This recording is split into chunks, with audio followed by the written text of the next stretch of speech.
Broadcasting live on the Fanatic app and YouTube channel. Here are your hosts, John Kincade and Andrew Salciunas. 97.5 The Fanatic, Philadelphia. Yes, here we are. It is Wednesday morning here in the greater Philadelphia area. I'm Andrew Salciunas alongside my man, John Kincade. We have Game 2, Sixers-Knicks tonight.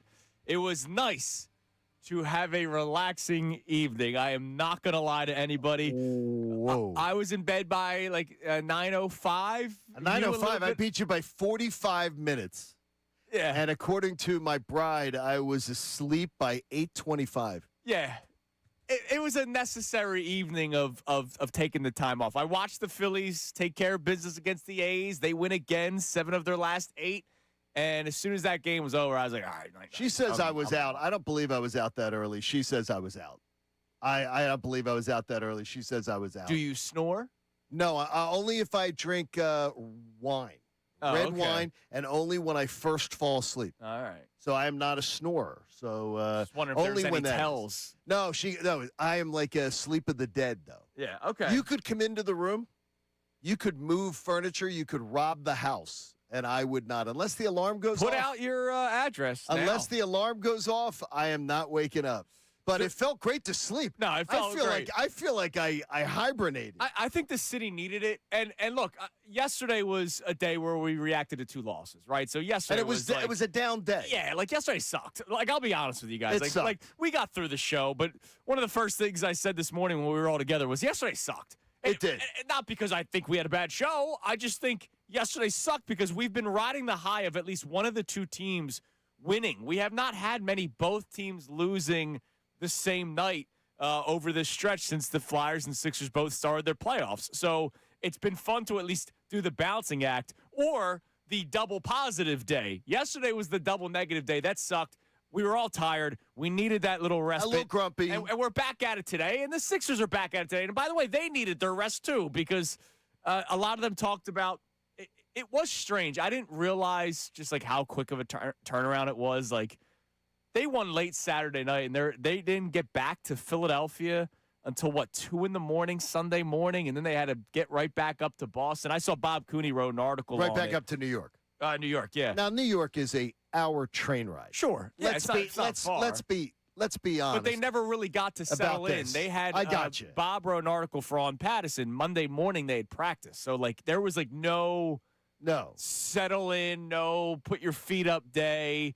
They kind of got right back into it. And some teams can handle that very well. You hear it in baseball all the time. Sometimes when you're on a hot streak, you don't want to have the day off. You want to just keep on playing baseball. Basketball and hockey, the physical natures of those sports and how you're constantly moving, I think they would like the extra day off. So maybe there's a little bit of a better energy at the beginning of tonight's game against the Knicks. And little did we know about what Nick Nurse was dealing with. Yes. Game 6. Our hearts go out to Nick Nurse and his family, man. Game Horrible. 6, Game 7, Nick Nurse, and Game 1, Nick Nurse is coaching after his brother's death. I can't imagine. I love my brother. I can't imagine that your mind, your focus would be there. Yeah. Even though I'm sure his brother, being a sportsman, everything I'm reading about him and hearing about him, and Scott Van Pelt did a beautiful tribute to him last night on SportsCenter. I'm not sure that my brother would say, get on with whatever you're doing, and then worry about it later. I still can't imagine that your focus would be there. Yeah, no, it's amazing. His family, man. Nick Nurse, he departed from the team yesterday. He'll be back tonight. He's going to be coaching for the Sixers in Game 2 tonight, but he had to go back to Iowa for a funeral his yesterday. Family's from. Yeah, so that's amazing. That's horrible.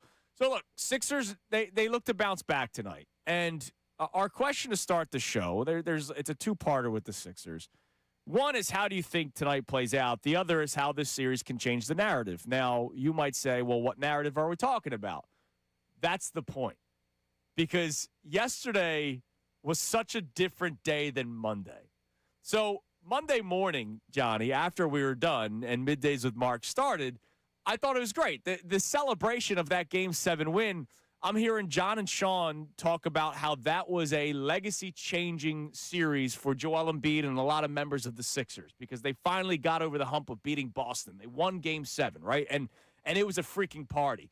And then they get absolutely obliterated Monday night And remember, it was game 1, round 2. It's not like that win over the Celtics was finally getting over the hump of the second round. So when I heard all this talk about legacy-defining win, as happy as I was, it was still just the first round. I completely, and I love Middays with Marks, and I really enjoy listening to those dudes. I completely disagreed with them. When I heard that conversation, I was like, I completely disagree. There's no legacy-defining things that are done in first-round series. Now, like we talked about the other day, for Joel Embiid, I felt that it was a cleansing of the timeline of his Game 7 storyline, where he finally has something in a Game 7 to go, oh, well, if you're going to trash him about Game 7s, let's be honest, right? That Game 7 was a hell of a performance, and it was. So if you want to say that, I'm all in, because that's how I feel. Now, when the discussion comes about Joel Embiid, Game 7, I will always talk about that one, just like I talk about the Atlanta Hawks series and the Celtics series. There's a balance to it.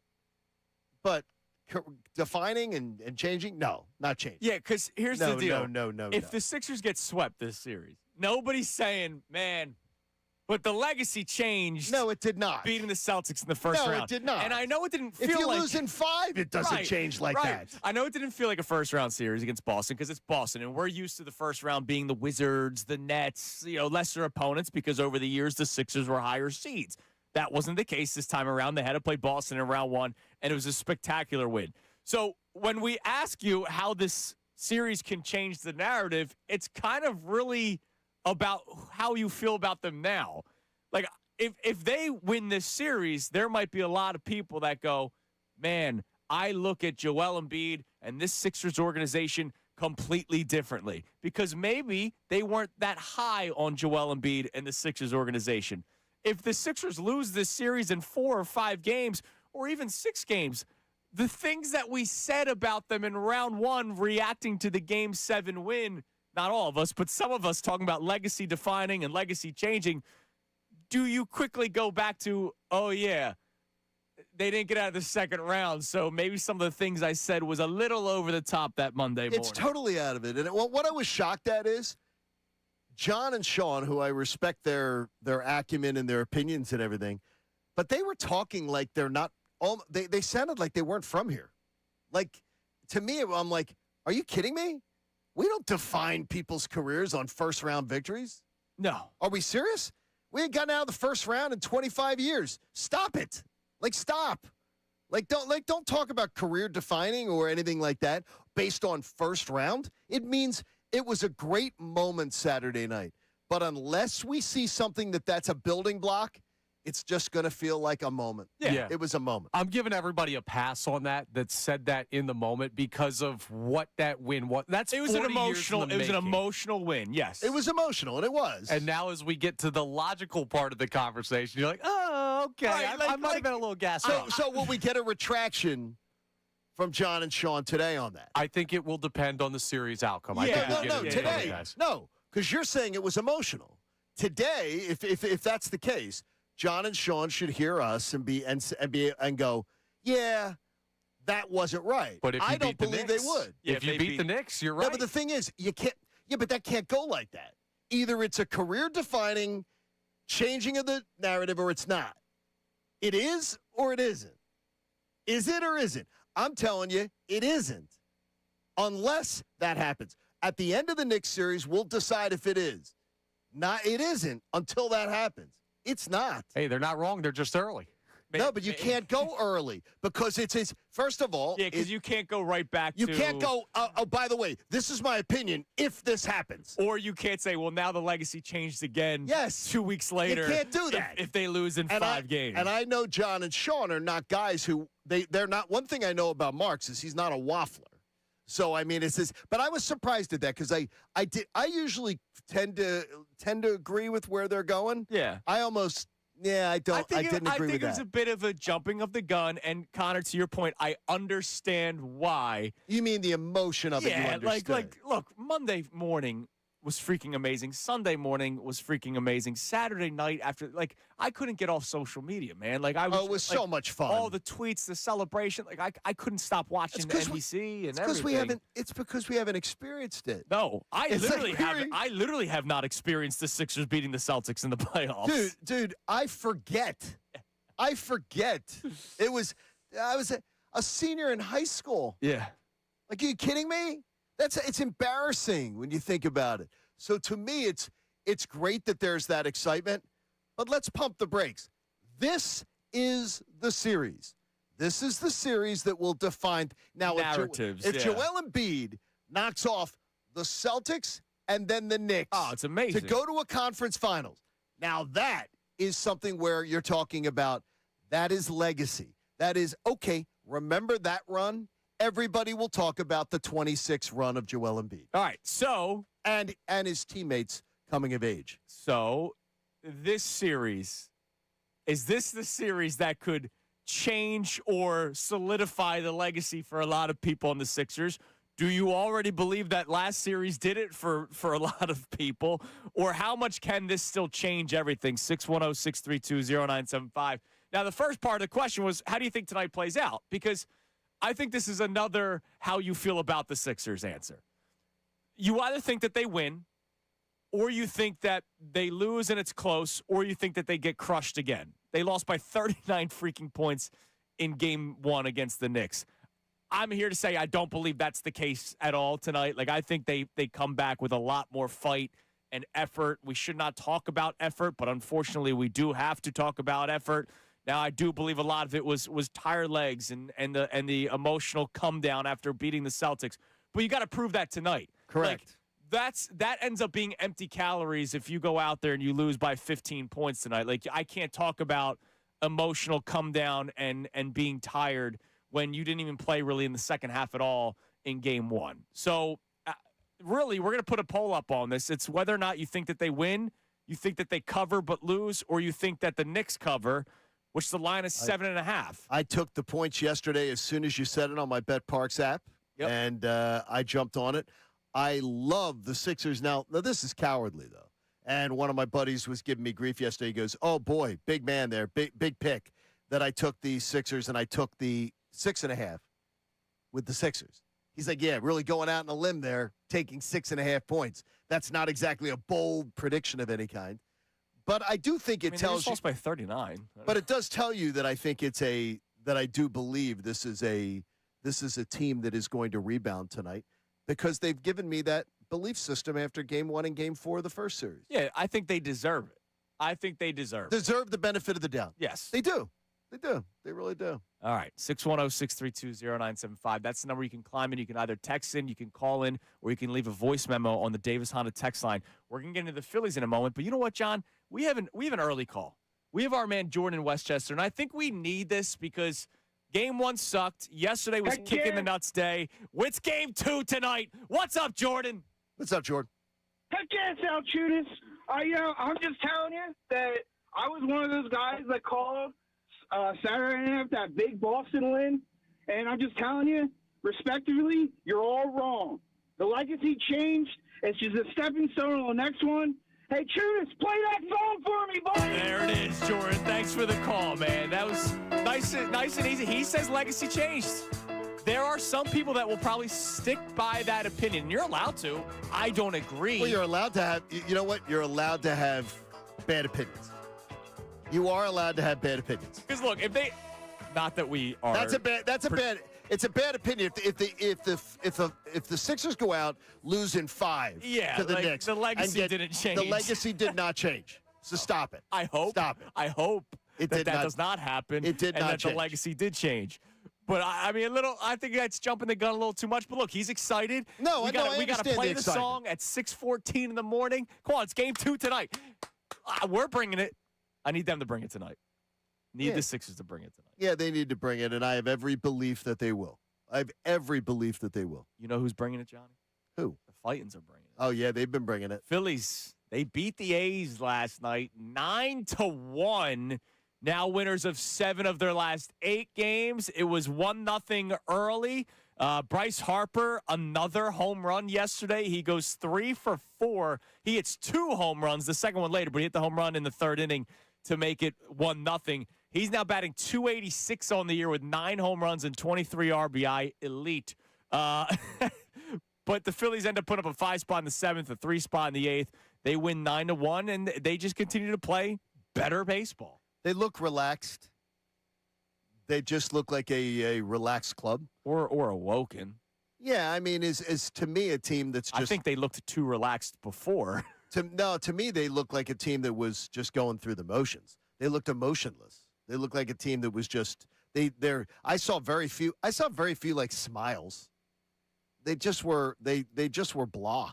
And to me, well, losing 19 games in your first 28 would do that to you. No, I get you. And and now we find out that there was like a death march going on.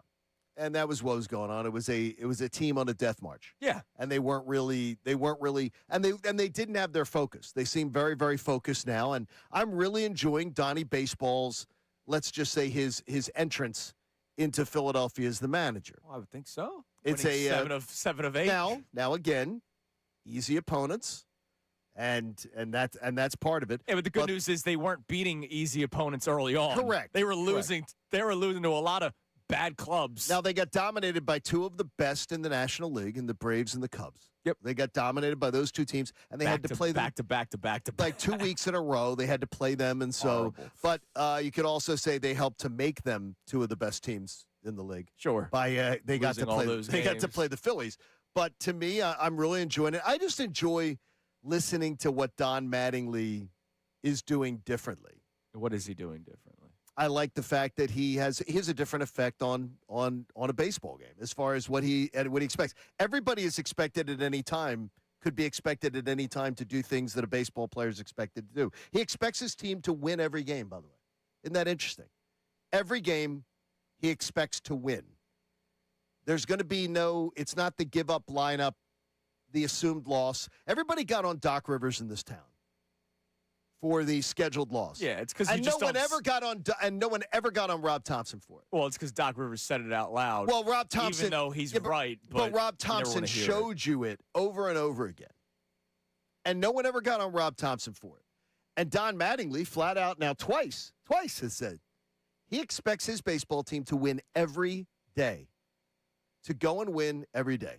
Now, some will say that's Harry Hard-on, like it's too much. Maybe you're pushing too much. I like it. Well, did you like that the one game that they've lost in the Don Mattingly era, he had Garrett Stubbs play left field? I like whatever the guy is going to do to keep everybody on board. Come on, you like Garrett Stubbs in left field now? No, I like I like everybody on board. I like the fact that he's going to keep everybody too. Is that if Rob Thompson someone is going to be asked, Stubbs in left field, you would have had. You would have lost your. If everybody is being asked to, if everybody is being told, oh, by the way, if I ask someone to bunt, they will bunt. Everybody on the team is expected to know how to bunt. If I ask them to bunt, they will bunt. We will know situational baseball. We will know how to run the bases. It's refreshing. It's refreshing to have a manager be like, yeah, we're going to know how to run the bases. We're going to know how to play situational baseball. I think your major honeymoon phase right now. No, I like you got look at you. Look at you. You're he's glowing. No, he's like me with Embiid right now. No, this is what I've asked for. I've asked for somebody who actually says, let's hold people responsible. Let's set a standard. I expect my baseball players to understand fundamental baseball and to be able to execute the fundamentals properly. And to, by the way, and to know how to execute them properly. And to hold them accountable. As Ray Dunn put out yesterday on social media, Don Mattingly showed the Phillies the pitch well against bad teams game plan. That's tough. Rob Thompson didn't have that in his bag. Yeah. Mm-hmm. Look, I think a change needed to happen. I'm not saying they shouldn't have fired Rob Thompson. I just am not ready to be like, all right, Don Mattingly is the. Well, nobody's saying. Now, Nick, you're going to make a fake argument. You're going to use a straw man. Don't use a straw man on me. I did not say any of the things you're about to say. You're about to say, Don Mattingly reinvented the game, Don. No, I'm saying to you is, this is a team that is sitting, this is a team that's paying attention now, Andrew. This is a team that now realizes there's not a substitute teacher in charge. There's a guy who is going to, behind a microphone, say, what we did last night was unacceptable. how he ran the bases was unacceptable. And he'll say it. Has he said that yet? No, he hasn't had to. But So then we don't know if he's yes, going to say it. yes, we do know he'll say it because he's been a manager before. Look, Connor, Bryce Harper and has- we have a track record. He's been a manager. Bryce and Harper has not had to try to change a single into a double because he's hitting home runs now. Well, that's I'm just like, no, he has a track record as a manager, and one of the track records of him as a manager is that he does publicly hold himself and players accountable, that he speaks to. If things aren't done properly, he will speak to it. The hard eyes, man. I hope And the I love YouTube can see him there. You're And I love you're it. in love. I John love. Kincade is in love. I like the day after your engagement anniversary, you are expressing your love to Don Mattingly today. I like a manager who, during a game, is actually engaged. You see Don Mattingly actually talking to players and engaging, not just staring off. Oh, he's a seam head, John. There's Rob Thompson. They could just have used still shots of Rob Thompson. They could have had a cardboard cutout That was COVID days. of Rob Thompson. right. Yeah, exactly. Coming up next. Now, speaking of the Fightins, first off, question for the Phillies. Do you feel like they're good again? 610-632-0975. Very simple question. Do you feel like they're good again? Bryce Harper, was he ready for a change? Was it specifically Rob Thompson or just something? Because he's had some very interesting quotes of late. It's Kincade and Salciunas, 97.5 The Fanatic. Now on 97.5 The Fanatic Sports Update. Sixers looking to bounce back. I'm Connor Thomas, and the Sixers are looking for a bounce-back performance after a blowout loss in Game 1 at the Garden. They have Game 2 against the Knicks tonight at 7 p.m. as they try to even the series of one game apiece. Head coach Nick Nurse talked about the issues that need to be addressed heading into the second game in New York. I just feel like we were full step slow tonight. Defensively, we just seemed like we were chasing everything, didn't guard the ball well enough, didn't contest shooters well enough. I mean, they were obviously picking us apart, just moving a lot better than we were.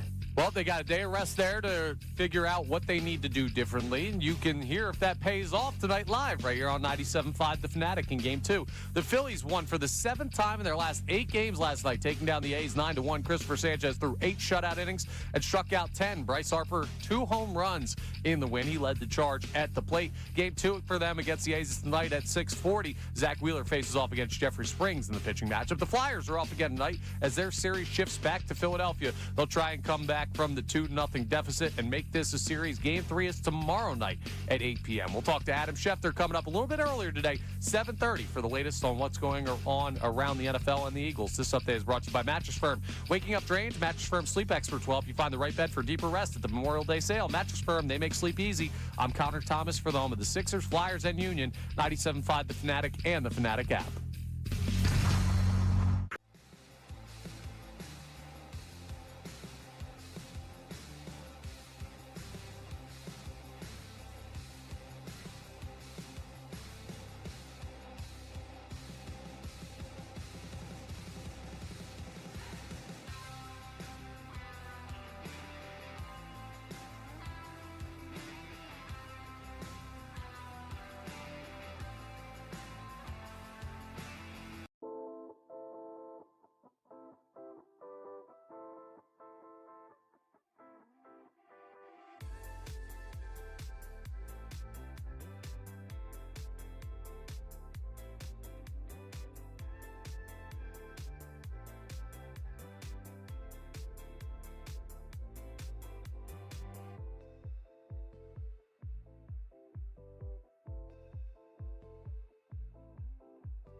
97.5 The Fanatic. I don't want to lie to the audience because, they say 7 o'clock and then all of a sudden it's like 7:15 when it finally starts. I complained to a certain guy that's part of that. I said, like, you guys take a long time to get to these games. Yeah. Really drag. Well, They really drag. I mean, come on.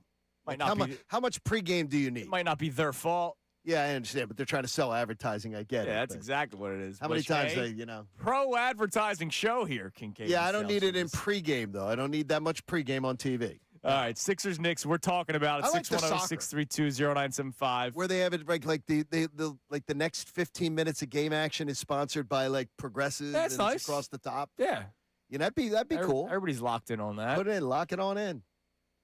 Sixers Knicks game 2 tonight. Let's get to another call, Johnny, before we get to our Phillies discussion. Now, we had Jordan in Westchester who was like screaming so loud. He's so excited for That tonight. the legacy has already changed of Joel Embiid. And our question for you today is how much can this series change the narrative? Because we heard Middays with Marks, John and Sean, Monday morning after the Sixers beat the Celtics. Very emotional in a good way. I thought they were going to cry. Legacy-changing series. Nope. But what if they lose in 5?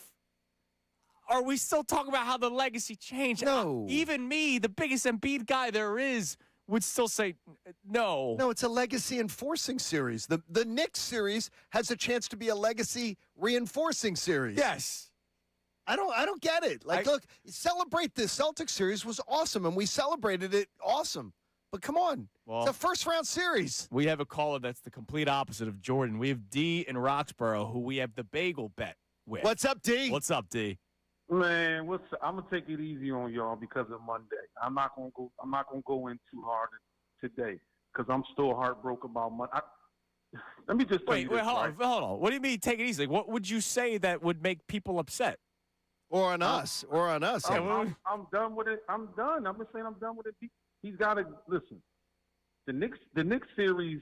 I mean, the Celtics series. First of all, Tatum didn't even play the last 2 games or 3 games. What, he didn't even play? He didn't play Game 7, Yeah, dude. we played Game 7. What are you talking and the about? Sixers were without the guy that you're Embiid done didn't- with for the first 3. Embiid didn't play 3. Tatum didn't play 1. Come So on, stop man. with that narrative. That's ridiculous.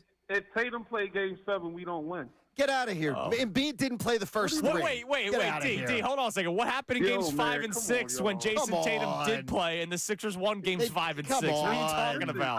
I'm not knocking it. I'm just saying. You Game are 7, knocking it.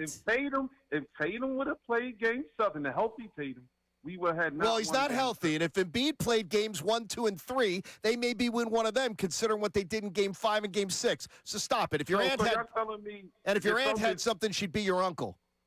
So the Celtics win is a win. The Celtics series is a win for us this season. If we just lose, like you say, we lose in 5 to the Knicks, we still can celebrate because No, of we the didn't. Celtics. we just said the we did not say opposite. that, D.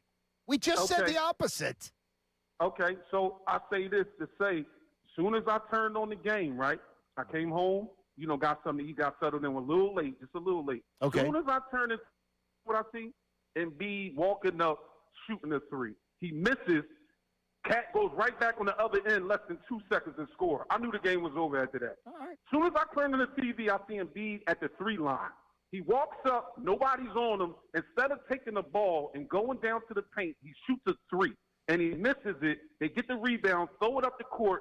Cat's at the other end. Was it after he got the shot right at the abdomen where he just had a procedure done? I'm not sure when you tuned in. It was early in the first quarter, so Okay. it was early first quarter. As soon as I turn it on, It wasn't he that walks bad. up and shoots a 3. I knew it was over. I almost cried. It's the same thing.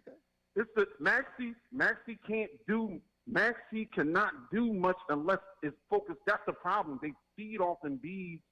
So Maxey, he's like, Yeah, well, he's they like, he doesn't ate know pretty what to well in do. games 5, 6, and 7 in the last series. So like you're acting like this game plan. Thanks for the call, brother. Even though you were wrong the first minute and a seriously. half. I mean, come on. Got to call you out on So that. D is a guy where he won't call in after the Sixers win and Embiid plays well because we have not heard from D until the Sixers lose, and now we hear from D. Yeah, I mean, and more importantly is I don't understand the idea of no one loves being right more than me. I love being right. But I will absolutely be the first one to say when I'm wrong. So I don't understand why you'd want to be right about something that hurts you as a sports fan.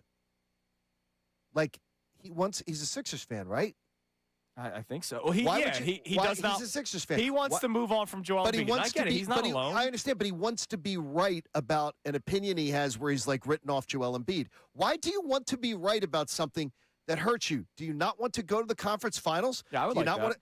Yeah, I mean, like, I don't get it. I don't understand. I'd much rather be wrong. I would rather be wrong and be like, hey, I was wrong, and it's awesome that I'm wrong. That'd be fantastic. Yeah, to be wrong. That'd be nice. All right. Come on.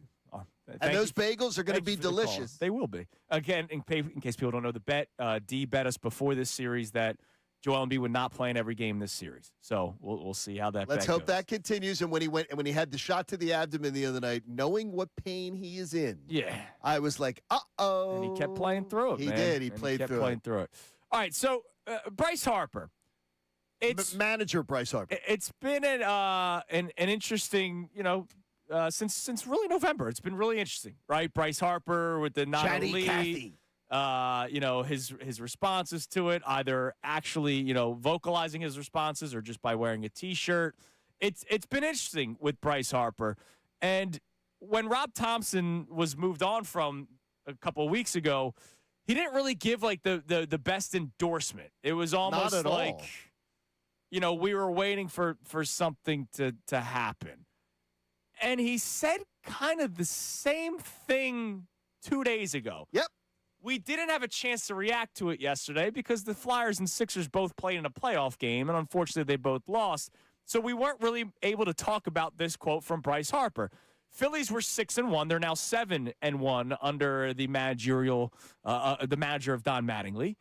But this was what he had to say about their 6-1 record. Quote, I think we were all just waiting for that ball to drop, waiting for something to happen. If Topper was going to get fired or he wasn't. It was just kind of, we need to get over this hump and just get through this, whatever that looked like. So as a team, I think it's just coming out, playing our game, understanding that we didn't play well the first couple weeks of the season. April's behind us. We've got to step forward and understand that we're stacking days and playing better and just keep it going no matter where we're at, what's happening in the game or anything. Just stack the days and be where we want to be at the end. That courtesy of Todd Zalecki. What does that tell you? When you just take that in and of itself, what does that comment tell you? I think they all knew something was coming. Well, or is he, first of all, do you think he's speaking for himself or do you think he's speaking for the group? Because I think he's speaking for himself. He usually is. Yes, he speaks for himself. I'm not saying it in a bad way, but he usually is. He's a guy who speaks for himself, like he did last year with the commissioner. Mm-hmm. He speaks for himself a lot. And to me, he's speaking for himself there. But the thing is, that could be speaking for 10 other guys, too. It could be. My problem with it is, once again, it's, hey, I wasn't playing great, and it wasn't because of me. It was because of what else was going on. When he gets thrown out at second, trying to stretch a single into a double, oh, that was just a good throw. But the very next question, he says that's bad baseball about Brandon Marsh making a base running mistake. That happened this year. No self-awareness. Yeah, that's my thing with Bryce right now is I feel like he obviously took offense to what Dave Dombrowski had to say, even though he would say that he didn't, and even though he wore the not elite shirt. I think he's trying to do whatever he can to change whatever narrative there is about him, and he's just going about it in a way that I don't really respect. Like, how about you take ownership of we were playing bad baseball. We're the reason why Rob Thompson got fired. We're happy with how we're playing right now. Oh, by the way, that's how Kyle Schwarber put it. That's how JT Realmuto put it. That's how many of his teammates put it after Rob Thompson got fired. Did you by chance hear his comments that Colin Newby got, where he's talking about Bryson Stott? We have it. Yeah, and it's interesting because to me, he's worried about everybody else. Well, this was Bryce Harper after yesterday's game. Bryson Stott, to his credit, Bryson Stott had another good game yesterday. And by the way, it's been a great week. Goes yard again yesterday. Let's see. His last couple of game logs, he had an 0 for 4 in Game 4 against the Marlins, but 1 for 3, 3 ribbies against the Marlins, 0 for 3, 1 for 4, 3 ribbies against the Marlins, 0 for 4, 2 for 4 with 2 RBIs. For him, this is a great week. Bottom of the lineup guy, you're taking that. And his defense is still great. This was Bryce Harper on Bryson Stott postgame. Yeah, I mean, you play every day. I mean, he's an everyday player, and when you have a guy that needs to play every day, and lefty, righty, don't matter. I mean, he's going to keep having good at bats, and he's an everyday guy. He always has been. And when you take an everyday guy out of the lineup, it's tough for them to kind of get it going each day. So I think you guys seen that over the past couple days. Hope he gets that chance. Bryce Harper cannot help himself. That's sticking up for his guy, but being so off, because let's face it, the last couple of playoff, he's been an everyday guy in the regular season, and then as soon as the playoffs start, he's not, because they realize he gets exposed against left-handed pitching. Correct. Like Bryce is woefully unaware. He is completely unaware. Like, he is going to ignore all the data. He's going to ignore everything that has gone on the last few years. He's going to ignore all that we know about Bryson Stott, because Bryson Stott's his boy. Mm-hmm. And he's going to sit there and he's going to repeat over and over again every day. He used every day, I think, 4 times in that soundbite. Everyday player, everyday player, everyday player. No, Bryce, he's not an everyday player. He may have been in the lineup every day because a manager kept going to that well. And maybe that's not the way it's going to be now with a different manager. And no matter how many times you stand at a locker, this manager is going to make his own decisions. And I don't think Don Mattingly is going to get bullied into doing things the way you want them done. Well, he is playing him every day. I understand, but I don't think he's going to get bullied into doing it either. Don Mattingly is not listening to the front office about making out the lineup. Don Mattingly is going to make out the lineup. He's making it out. He's going to do it. You love Don Mattingly. You love this guy so much. Dude, love him. I like a guy who is accountable. Yes, I do. I like a guy who's accountable. Man, look at you. Accountability matters. He's beaming. Yep. He is. John Mattingly. John Mattingly. John Mattingly. Accountability matters to me. John and Don, mornings. Listening to You love Don. Dude, you love Don Mattingly. You like him. John and Don sitting in a tree. Dude, you love him. It's awesome. I like this. I just like seeing It's a much manager. better than hearing about how Topper sucks every day. I like a guy in charge. Well, there you Coming go. up next. What if you're Rob Thompson right now? How are you feeling? We get into that next here on The Fanatic. Tell you that live betting on Philly sports during the playoffs is awesome. The Fly, guys, tomorrow night. Tonight we got basketball. You can bet more than the score. You can bet individual player performances and more. Basketball, hockey. You've even got golf coming up. We got a major coming to town next week. Make your downtime fun time with the BetParx online casino and sportsbook app. Right now, new casino users, you're going to get $250 bonus spins, I should say, on the hot online game, The Sweetest Collect 'em. Plus, up to $1,000 in bonus back in your first 24 hours. You got all your favorite casino games, plus you're betting on all your favorite sports. Now, yesterday, I'm getting ripped by my friends because I jumped on the line right away as soon as I saw the Sixers getting 6.5 points. I took them for tonight's game. But now I can then put together a parlay of my own where I can take the points in the game, and then I can bet overs. I can bet over on a Maxey, bet over on an Edgecombe, whatever I want. Or if I think Embiid's going to have a big night. Bet the online games with the Bet Online games you find with all the sports you need on the BetParx online casino and sportsbook app. There's always another way to win. The casino bonus must be wagered. Check out all the details at betparx.com. You got to be 21 in Pennsylvania, New Jersey, Michigan, or Maryland. Should you have a gambling problem, please call 1-800-GAMBLER.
It's 6:48 here on Kincade Salciunas, 97.5 The Fanatic. Need to take you behind the scenes for a second here. We heard John Kincade. I left the studio, and then we heard John Kincade listening to music by himself. And he was looking at a picture of Don Mattingly. What was I listening to?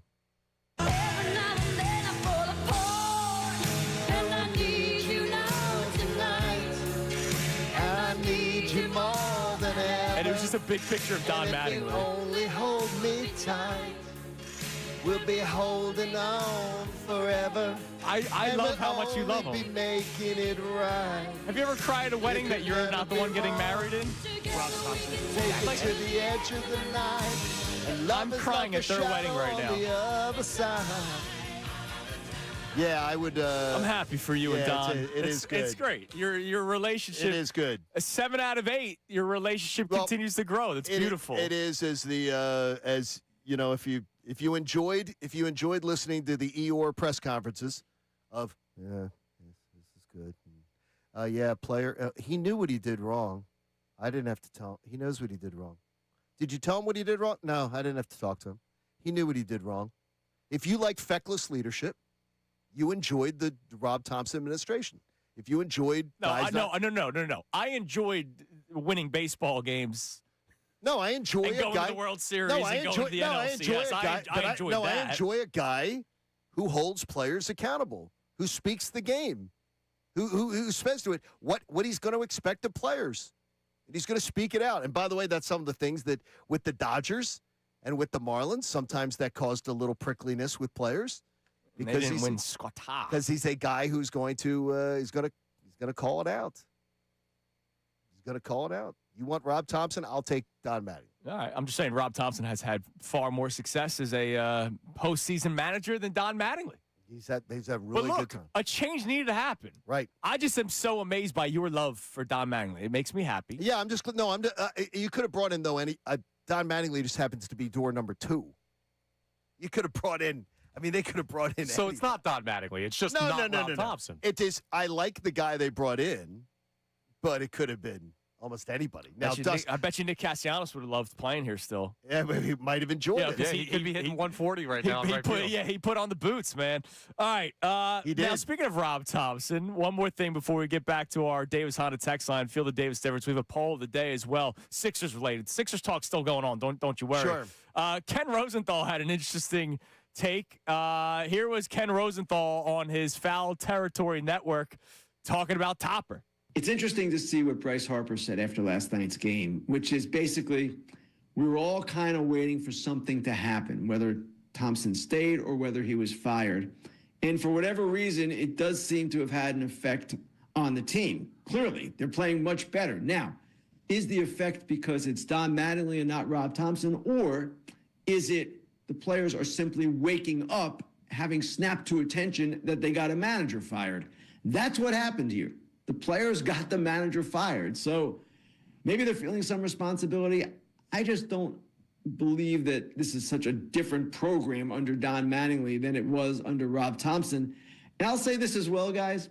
If I'm Rob Thompson and I'm sitting home right now watching this, I'm a little peeved because this is what should have happened when he was the manager. There was nothing he was doing that was so bad that was holding the Phillies down. No, they just were playing poorly, and suddenly they've snapped to attention. Yeah, that's it. That's it. That's all they were doing. They weren't being led into battle by, all right, boys, it's like, let's do it, guys. Let's do it. But do you think Don Mattingly's ripping his shirt off? And no. Painting but his face blue? I saw a picture You of that made on the Twitter. fence. What, is he doing the Braveheart speech? No, but if you can't sense a difference in energy when you hear the two men speak, we just have different ears. We have far different ears. If you can't sense that there's a different energy, and by the way, maybe a different respect. All right, hold on. I was going to save this for later. Do you have the Alec Boehm clip? All right, so yesterday pregame. Alec Boom. Yesterday pregame. What are you, Brendan Gunn? Don Mattingly was asked about why Alec Boehm is still in the lineup every day, and this was his answer. I've seen Alex. He's kind of another big sample as he's always hit. Smaller sample. He's not hitting right now, right? And I think last year he may have started off really slow also. So it's not like this is totally out of the norm. Obviously, he doesn't want to struggle. We don't want him to struggle. But from my standpoint, I'm confident. him bouncing back. If I read you that quote and didn't tell you it was Don Mattingly, you'd think it was Rob Thompson. Not necessarily, but I can understand why you'd say that. You know what I mean? Like when Rosenthal says it's not like he's doing anything different, and even Mattingly said it after the first game, I'm not doing anything different. I want this to be clear, because in case people would misconstrue this, a change needed to happen. 100%. It doesn't sound like you. It does not. If someone tuned into this show, they would not think that by listening to it. I think a change absolutely needed to happen. But the point that I keep on getting at is I don't think it was like Rob Thompson was doing a bad job setting a lineup or playing guys. You see Rob Thompson? Do you think Rob Thompson is a good in-game manager? I did not.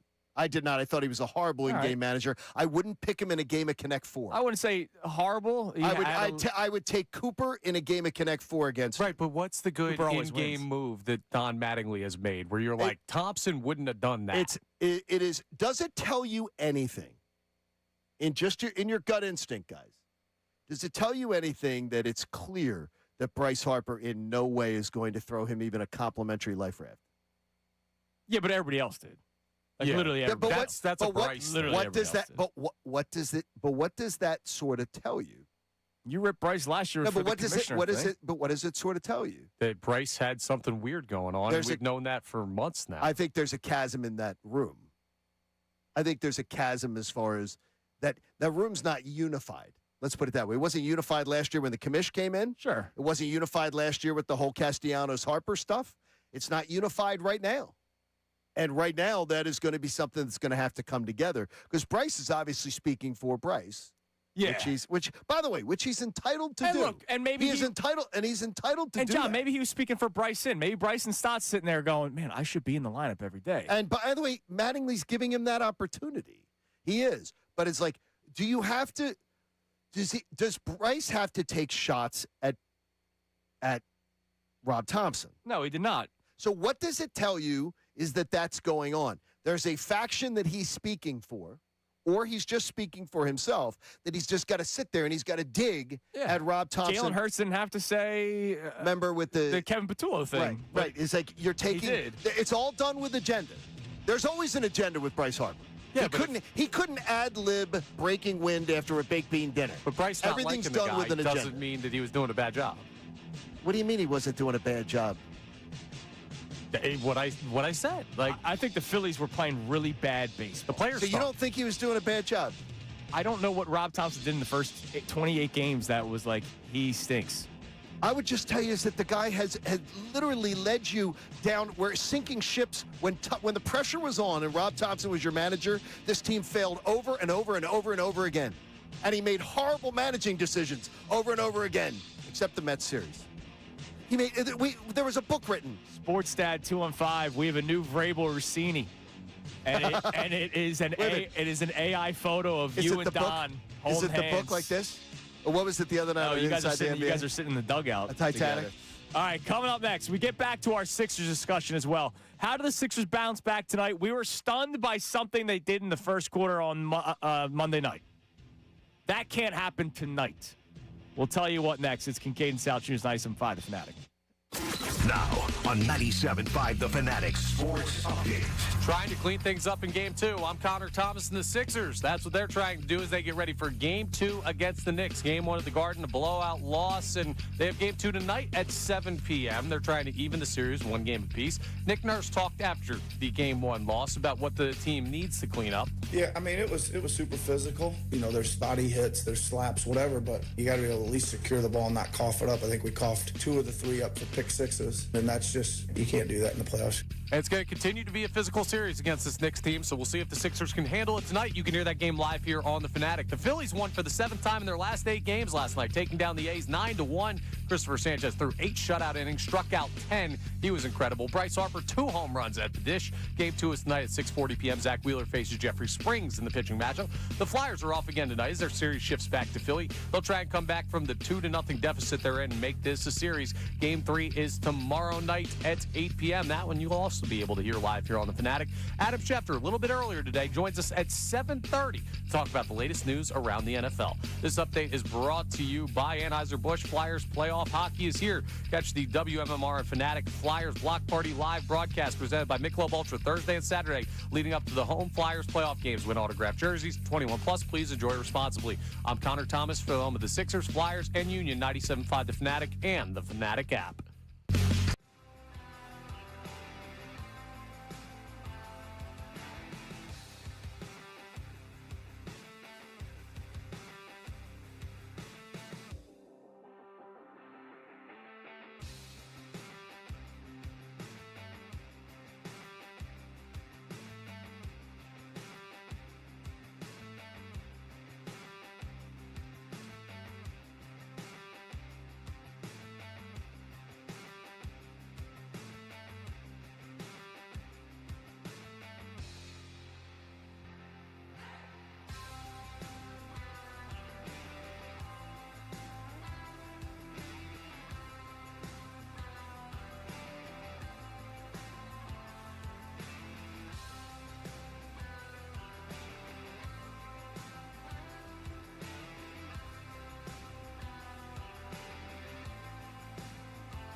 It is 7 a.m. here on Kincade Salciunas 97.5. The Fanatic on this Adam Schefter Wednesday. Connor's been mentioning it in his updates. He had to change his time a little bit today. He'll be coming up at 7:30 this morning instead of 8:05. So, of course, the latest on A.J. Brown. And a whole lot. Well, we're counting down the days till A.J. Gets to his favorite team so he can play for his childhood favorite team. Yes. Because he's nice and childish, so he can play for his childhood favorite team. Shefty comes your way at 7:30. All right, Sixers, Knicks tonight, Game 2. We have a poll of the day brought to us by our man, Dr. Avidan Appel and Iron Mountain Men's Health. We really appreciate Dr. Avidan Appel for keeping our poll strong for 4 hours every single morning. He also tries to get you to win money because we do the company-wide contest at 8 o'clock every day. So your chance to win $1,000 in 1 hour, courtesy of Dr. Avidan Appel and Iron Mountain Men's Health. Everybody could use that, right? Yes. What do we got? Our poll today. What happens at tonight's Sixers-Knicks Game 2? 3 options here. The Knicks win and cover the 7.5 that they're giving. The Sixers lose, but they do cover the 7.5, and the Sixers win outright. 49% are saying it is an outright win for the Sixers. 30% saying Knicks win and cover. 21% saying Sixers lose and cover. So it seems like we're either thinking blowout or outright win. Wow, so more people say Knicks win and cover than Sixers lose and cover, which I find interesting. I don't see what happened Monday night happening tonight. I really don't. I think the Sixers come out with a much different approach. And one of those, Johnny, that we talked about a lot yesterday, I was peeved. I don't, I get it. They were tired, emotional, all that kind of stuff. Tyrese Maxey taking one shot one field goal in the first quarter is like criminal. It's criminal. Who do you put it on? I put down the head coach, and I'm sorry for everything that's going on in his personal life. Our hearts go out to the Nurse family, the passing of his brother. It's horrible. I don't even want to say but. I don't, because that's horrible. Tyrese Maxey cannot go into a game. Tyrese Maxey, right? Like, Tyrese Maxey. I understand that people still look at him as little Tyrese, right? Young Tyrese. And he's young. He's 25 years old. But in terms of NBA age, like he's an NBA first-team All-Star. Yeah, he was a starting All-Star. He's a max contract player. That's criminal. Think of all the max contract players that have ever stepped on the court of basketball. Have they ever gone to a playoff game and they've taken one shot in the first quarter? Yes, No. Tobias Harris. Yeah, that's a very Hey, get the Tobias Harris stuff out. It looks like it's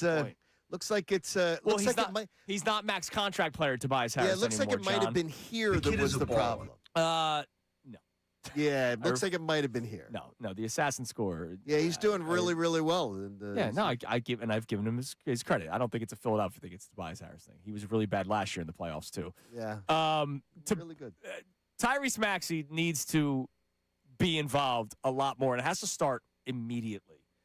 And I'm going to tell you something now, Johnny. What's that? I might have to put Cooper's college fund on his over tonight. Did you see his point total? No. Just take a guess.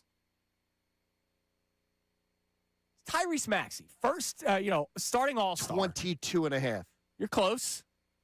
19.5. It's 24.5. Oh, okay. I'm hammering the over. I'd go over on that. The over will be there. Now, a lot of it is because that's what I think they need to do.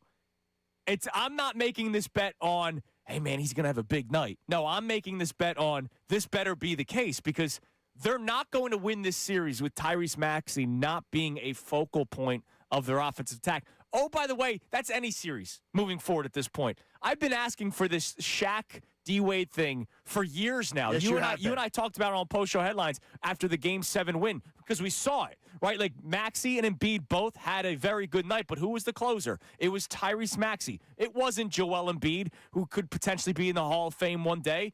It wasn't Shaquille O'Neal, who is in the Hall of Fame. It was Dwayne Wade that was taking those last shots in those early Heat days. It should be Tyrese Maxey, who's a big focal point of this offense. Him taking one shot in the first quarter was criminal. Yeah, it should be. Should be. But Tyrese has to do some of that himself, right? I mean, yes. He's got to be more aggressive, so hopefully Tyrese doesn't take that subservient role. Which is why I want to ask people at 610-632-0975. We'll get to the text line about everything else that we've already talked about. Do people feel that way? Like, do people feel that Maxey's need to grab the bull by the horns? Because I think a lot of people still look at him as the young Tyrese Maxey that, Doc Rivers wasn't playing and they didn't want to trade him for Kevin Durant. Like, he's 25. Aren't you glad you didn't? Yeah, no, it's worked out for him, absolutely. He's been in the league for some time now, and he's a max contract player.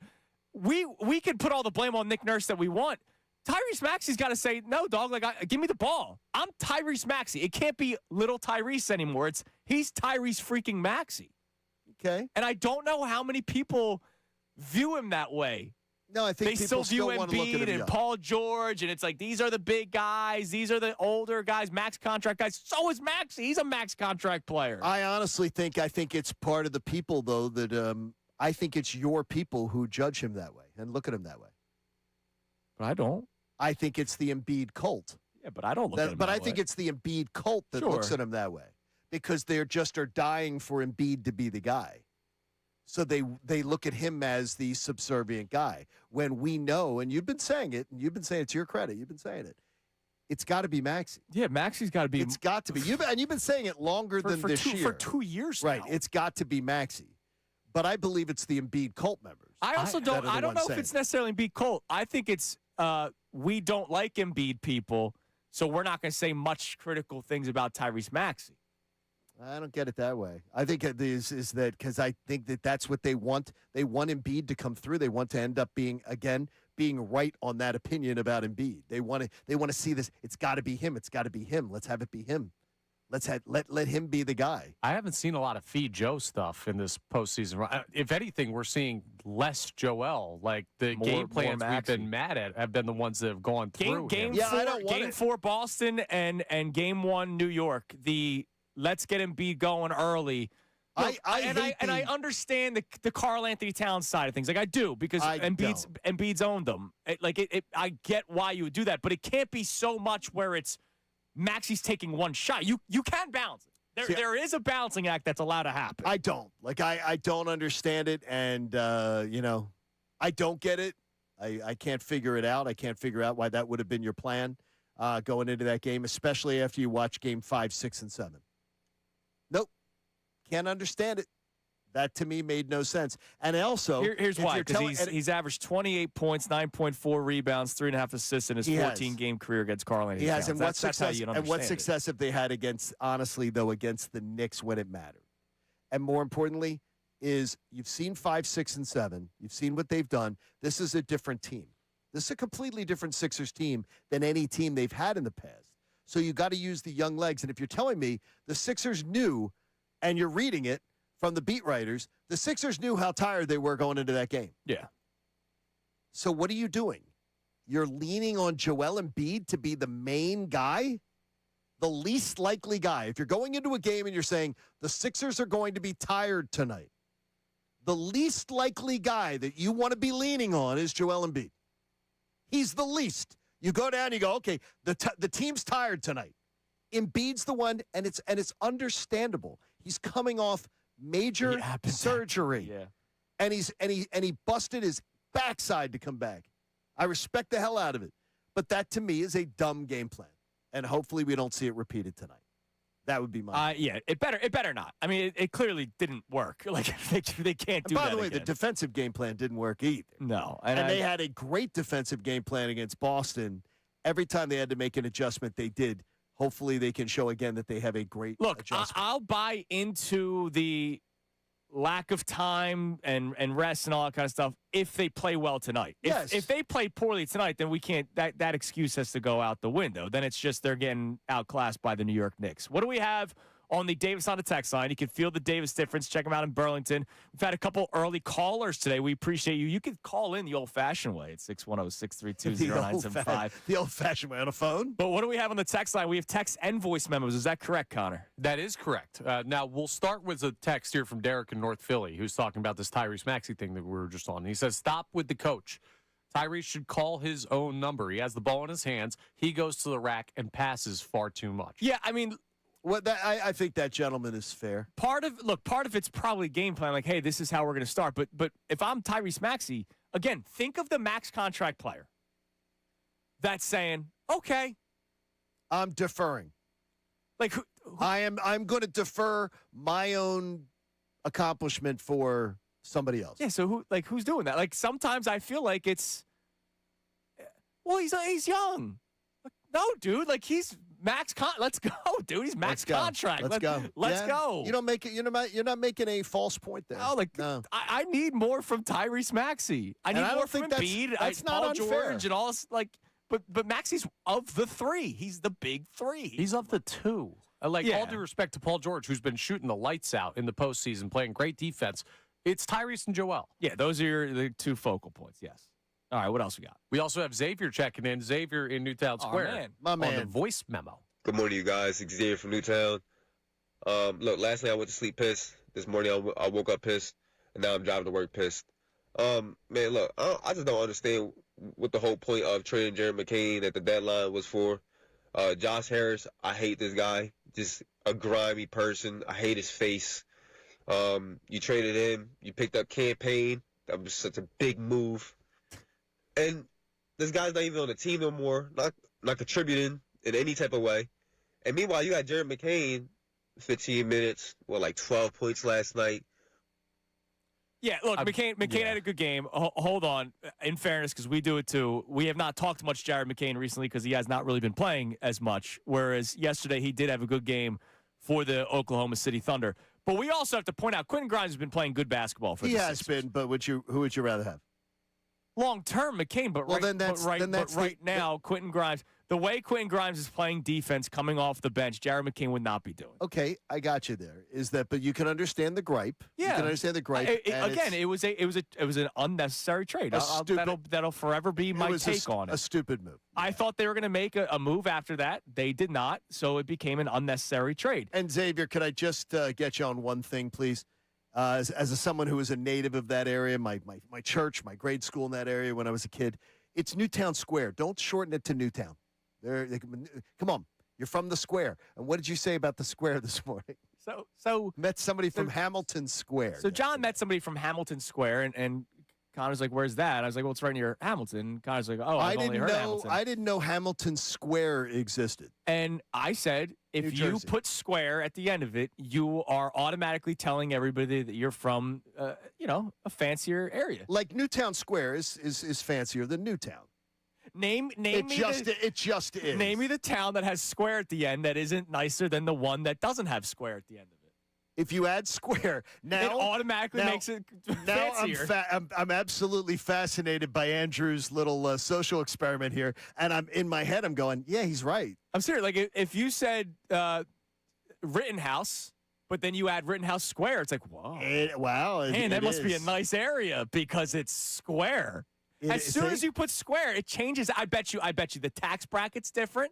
I bet you the homes are different. It is. I bet you the restaurants are different. I got to tell you, I think Connor, he's broken a code here. Yeah, I think so. Look, he really has. Carlos the Civic is not allowed to drive in Newtown Square, but it's allowed to drive in Newtown. Yeah, you can drive in Newtown. Yeah, no one's going to stop you in Newtown.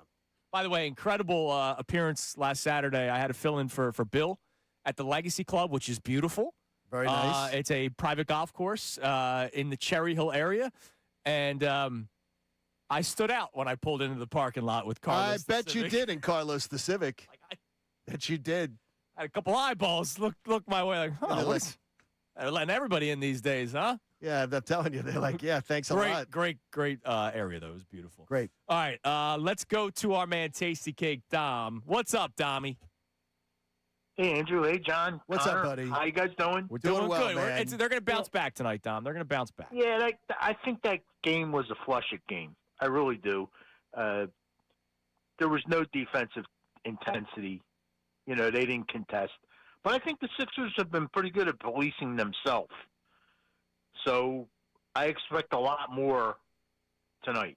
I like that. And I like the idea of policing themselves. I think they have held themselves very accountable, and I think that their coach has done a nice job, though. I think Nick Nurse has done a nice job of setting a good tone, a good environment of expectation. I think we've been pretty pleased. They rebound nicely.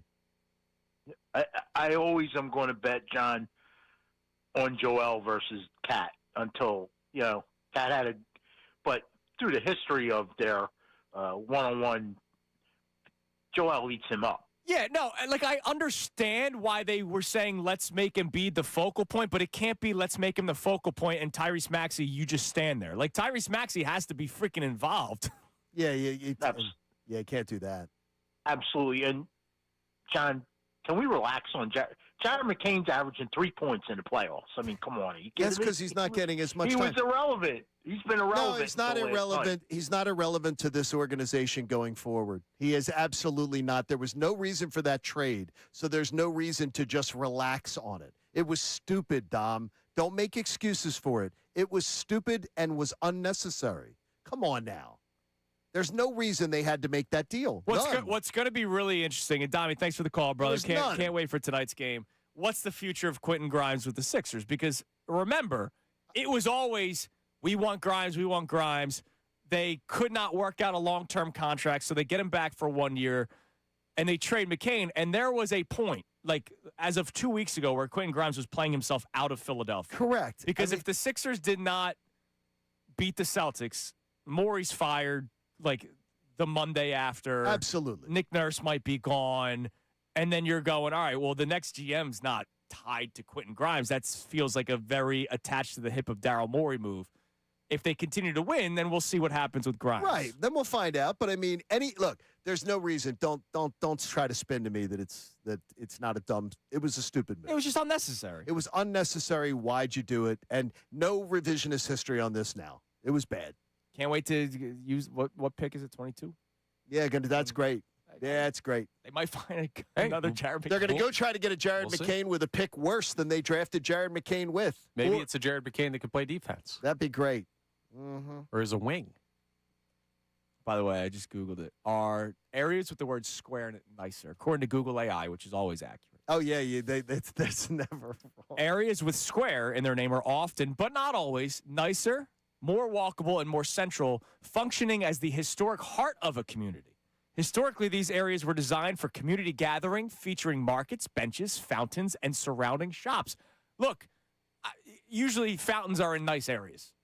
Now, I don't remember the fountains now. I don't remember the fountains of Newtown Square. I mean, there might be some, but I don't remember them being there.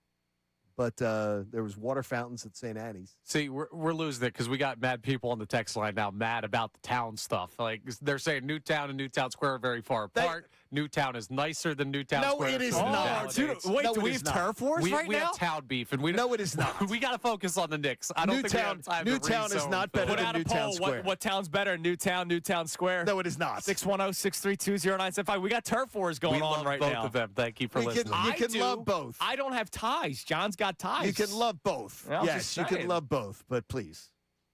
You can also no. What do we got on the text line that's not about the squares? We have some weird stuff going on with Tyrese Maxey. What's weird?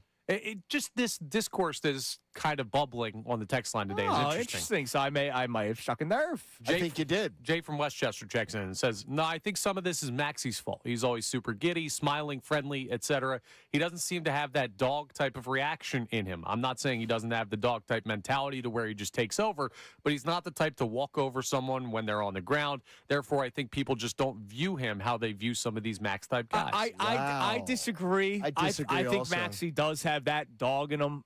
Look, I get it when you're seeing a guy smiling, you think the guy's always nice. Like, I think the guy's a killer on the court. We've seen it. Like, Game 7, he was the guy that closed out that game. Just because he's got a nice personality doesn't mean he doesn't have the killer. Like, you don't have to be a D. You don't have to be. You don't have to be.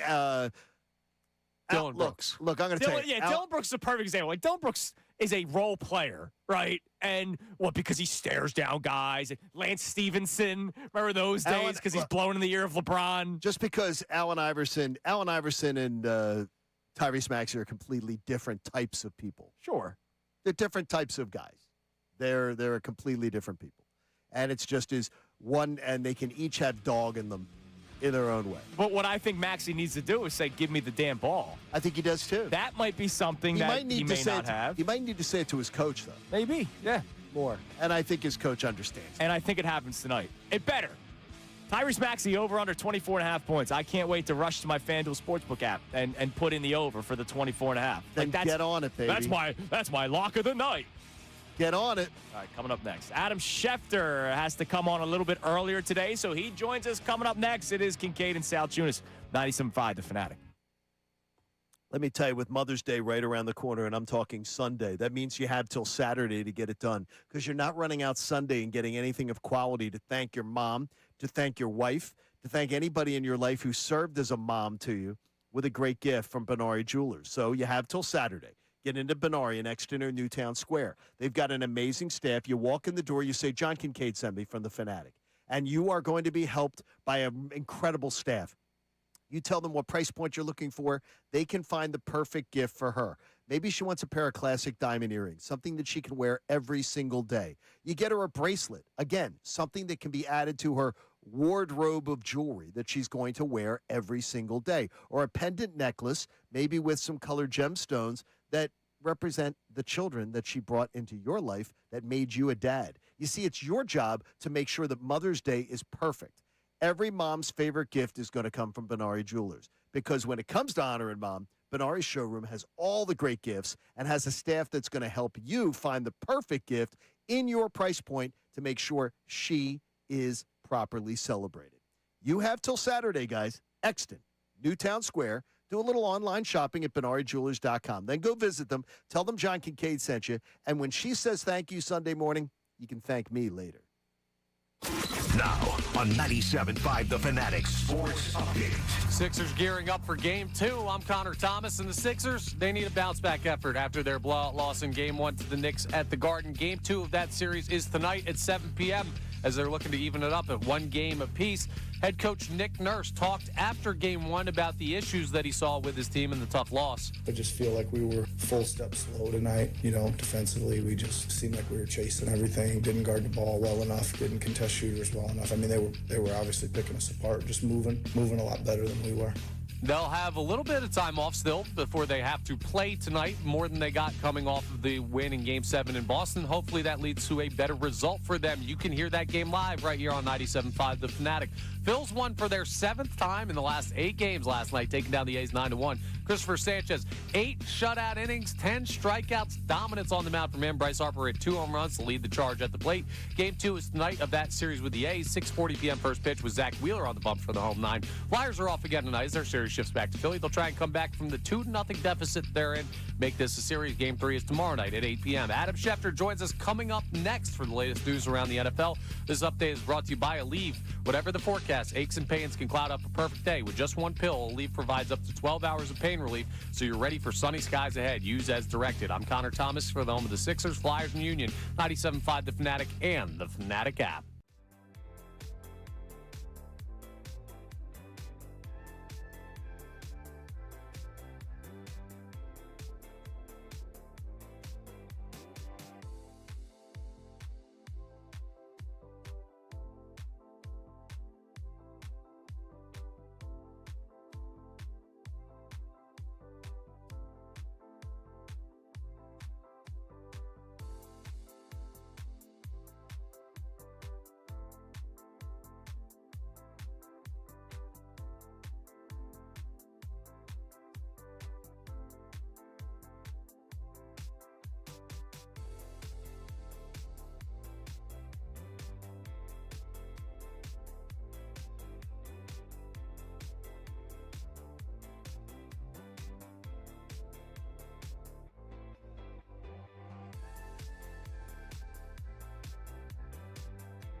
Do you buy the BetParks online casino and sportsbook app? Live bet sports on the BetParks app. Play all your favorite casino games. There's always another way to win on the BetParks online casino and sportsbook. Got to be 21 in Pennsylvania, Jersey, or Maryland. Gambling problem? Call 1-800-GAMBLER. 7:31 on this game day, Wednesday. Sixers-Knicks game 2 tonight, 7 o'clock. Listen live here on the Fanatic. Don't forget tomorrow, game 3, Flyers-Hurricanes. They're back on home ice.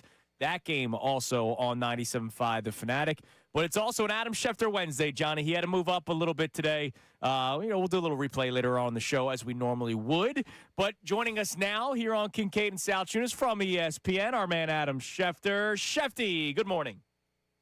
Good morning, gentlemen. What's going on? Well, it's quiet now when it comes to the Eagles. We do have some Eagles questions for you. But one thing that I would like to start off with, the report that came out that maybe the schedule release might be a little delayed. What have you heard? Because I'm trying to plan my life here, Shefty. So what's going on with the schedule release as we've reached the month of May?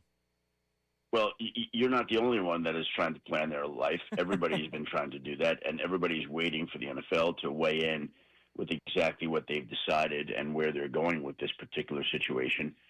I think, look, the league was targeting, as it usually does, that Tuesday, Wednesday, Thursday, May 12th, 13th, 14th.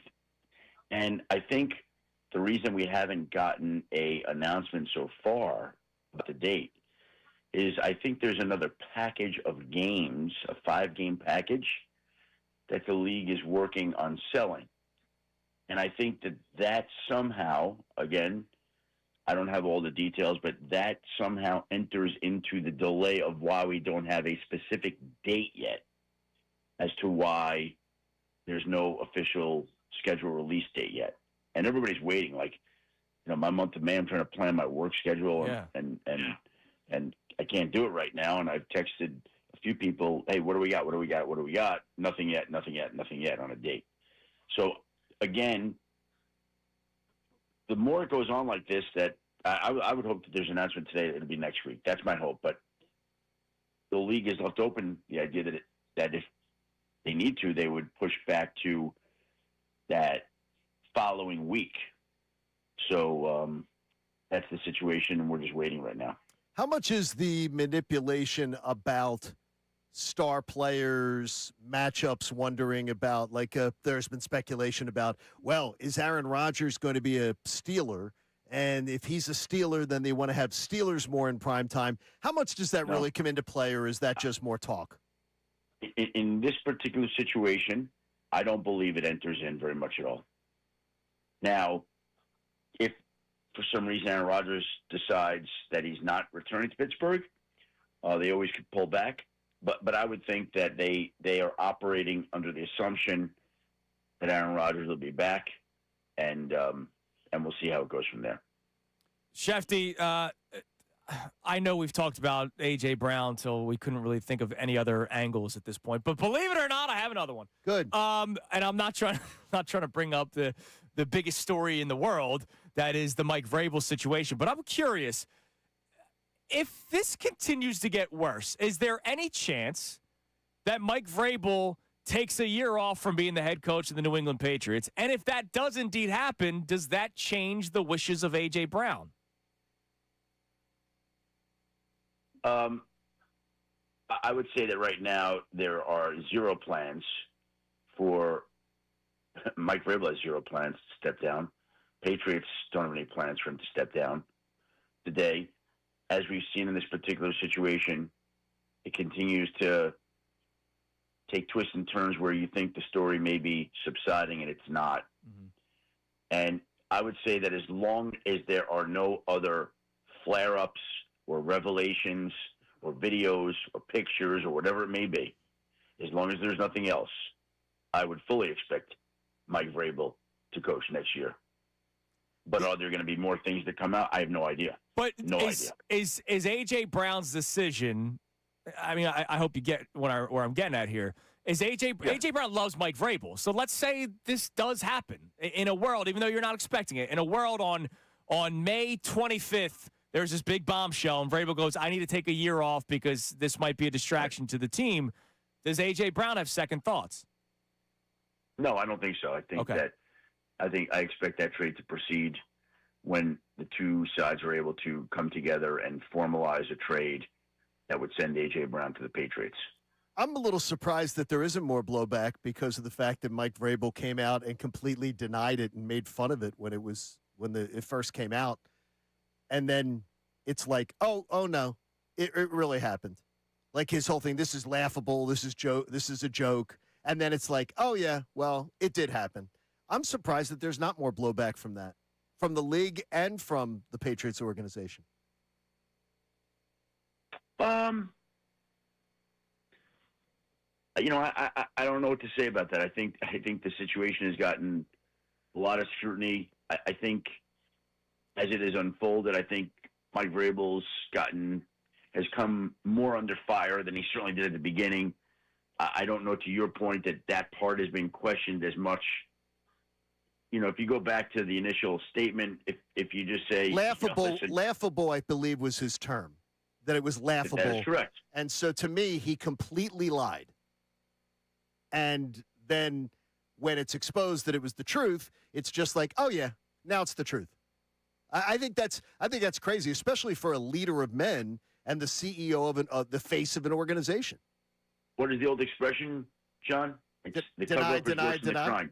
Exactly. The cover-up is worse than the crime. Yeah, it is. Yep. It is. Adam Schefter joining us here on Kincade and Salciunas. The most recent bit of news for the Eagles was a contract extension, but it was not of a player. It was chief of security, Dom DeSandro.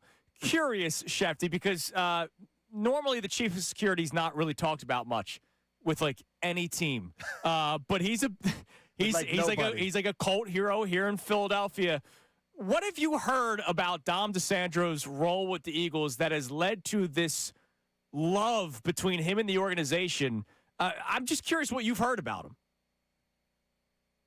I just think he's somebody in that organization that everybody there has a high degree of trust in, faith in. If you need him, he's there, reliable, there to help people. I think everybody has. They're not big Doms in their life, but you know that when if there's an issue, you need help, something's wrong, who do you turn to? Certain people you can count on. And I think that Big Dom's one of those guys for that organization. Like everyone you speak to there, every time his name, they love that guy. Right. Every organization has a Big Dom, though, correct? But they're just not so big. Correct. They're just not on camera all the time, known all the time. And they're not that big physically. Yes. And in stature and in scope. And everything. I know the Falcons back in my day in Atlanta, all the years in Atlanta. Arthur Blank and Rich McKay, they had theirs, and it was very anonymous, and it was very behind the scenes. And that gentleman took care of a lot of things behind the scenes quietly, and no fans knew his name.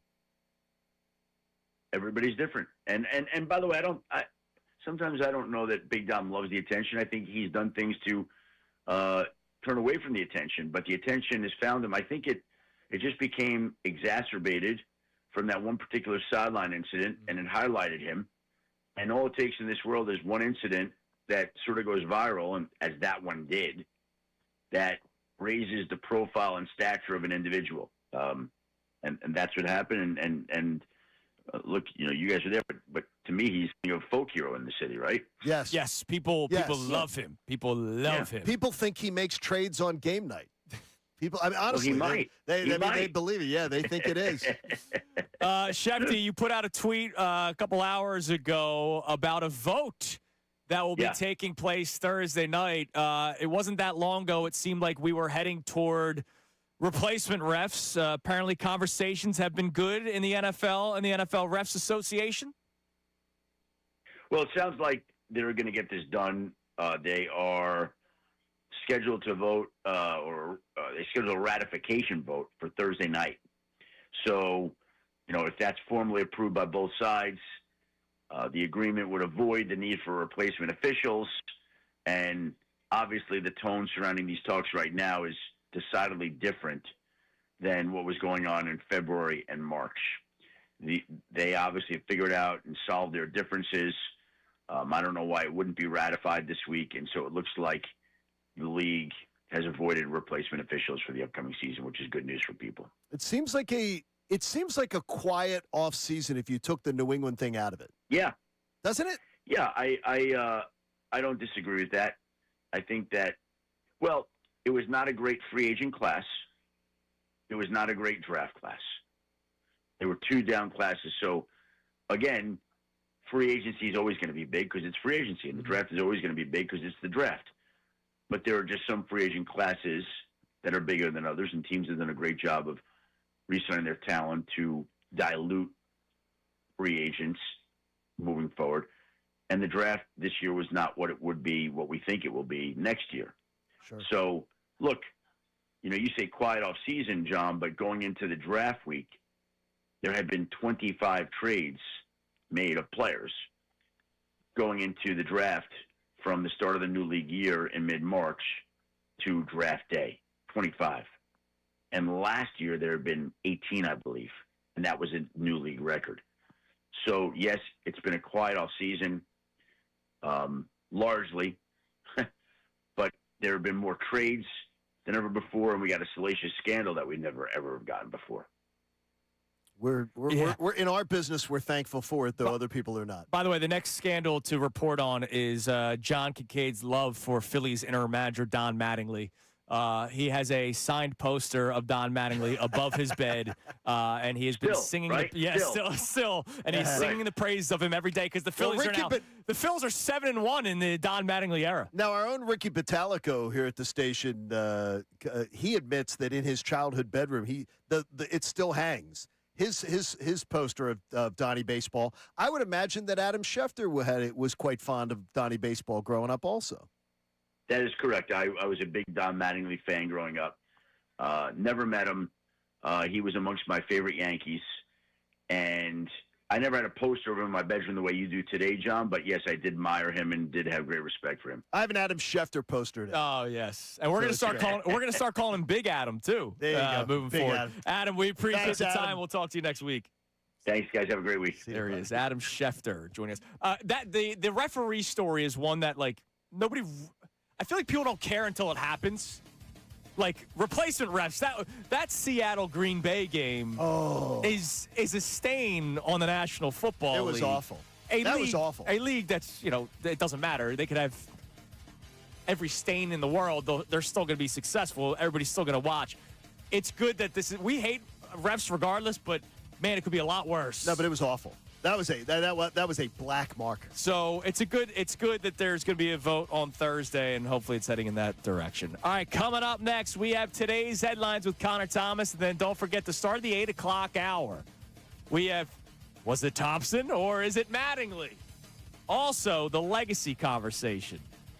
Because I think a couple people jumped the gun a little bit after Game 7. It's Kincade Salciunas, 97.5, The Fanatic. I love that we have a Bradford White water heater in our house, and I love the fact that I know that I've got hot water on demand whenever I need it. I know that if I need my shower at around 4:05 in the morning, I've got it. I know that if we want to run the dishwasher or the washing machine, we've got the hot water on demand again when we need it. If you need hot water even more on demand for your home or your business, their Infinity tankless and Aerotherm hybrid heat pump models are amazing because they're so efficient, and they save you cash in the long run because they can give you endless hot water on demand, and they're super efficient. So they're better than the old models that you've seen that have been in your house for 10, 15 years. If you haven't checked out your water heater and you want to get a more efficient one, go check out BradfordWhite.com. A plumbing professional can bring the perfect model to you in your home, install it for peak efficiency, and then you can find out about their finest components and the efficiency that it will bring to your house and the cost savings. Because, hey, I've been telling you all along, how you heat your water, it matters. Choose my friends at Bradford White.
9:49 here on Kincade Salciunas 97.5 The Fanatic. Thanks to our man Adam Schefter, who joined us a little bit earlier today. So if you're just tuning in, we'll play the 5 best minutes of Shefty in the 9 o'clock hour.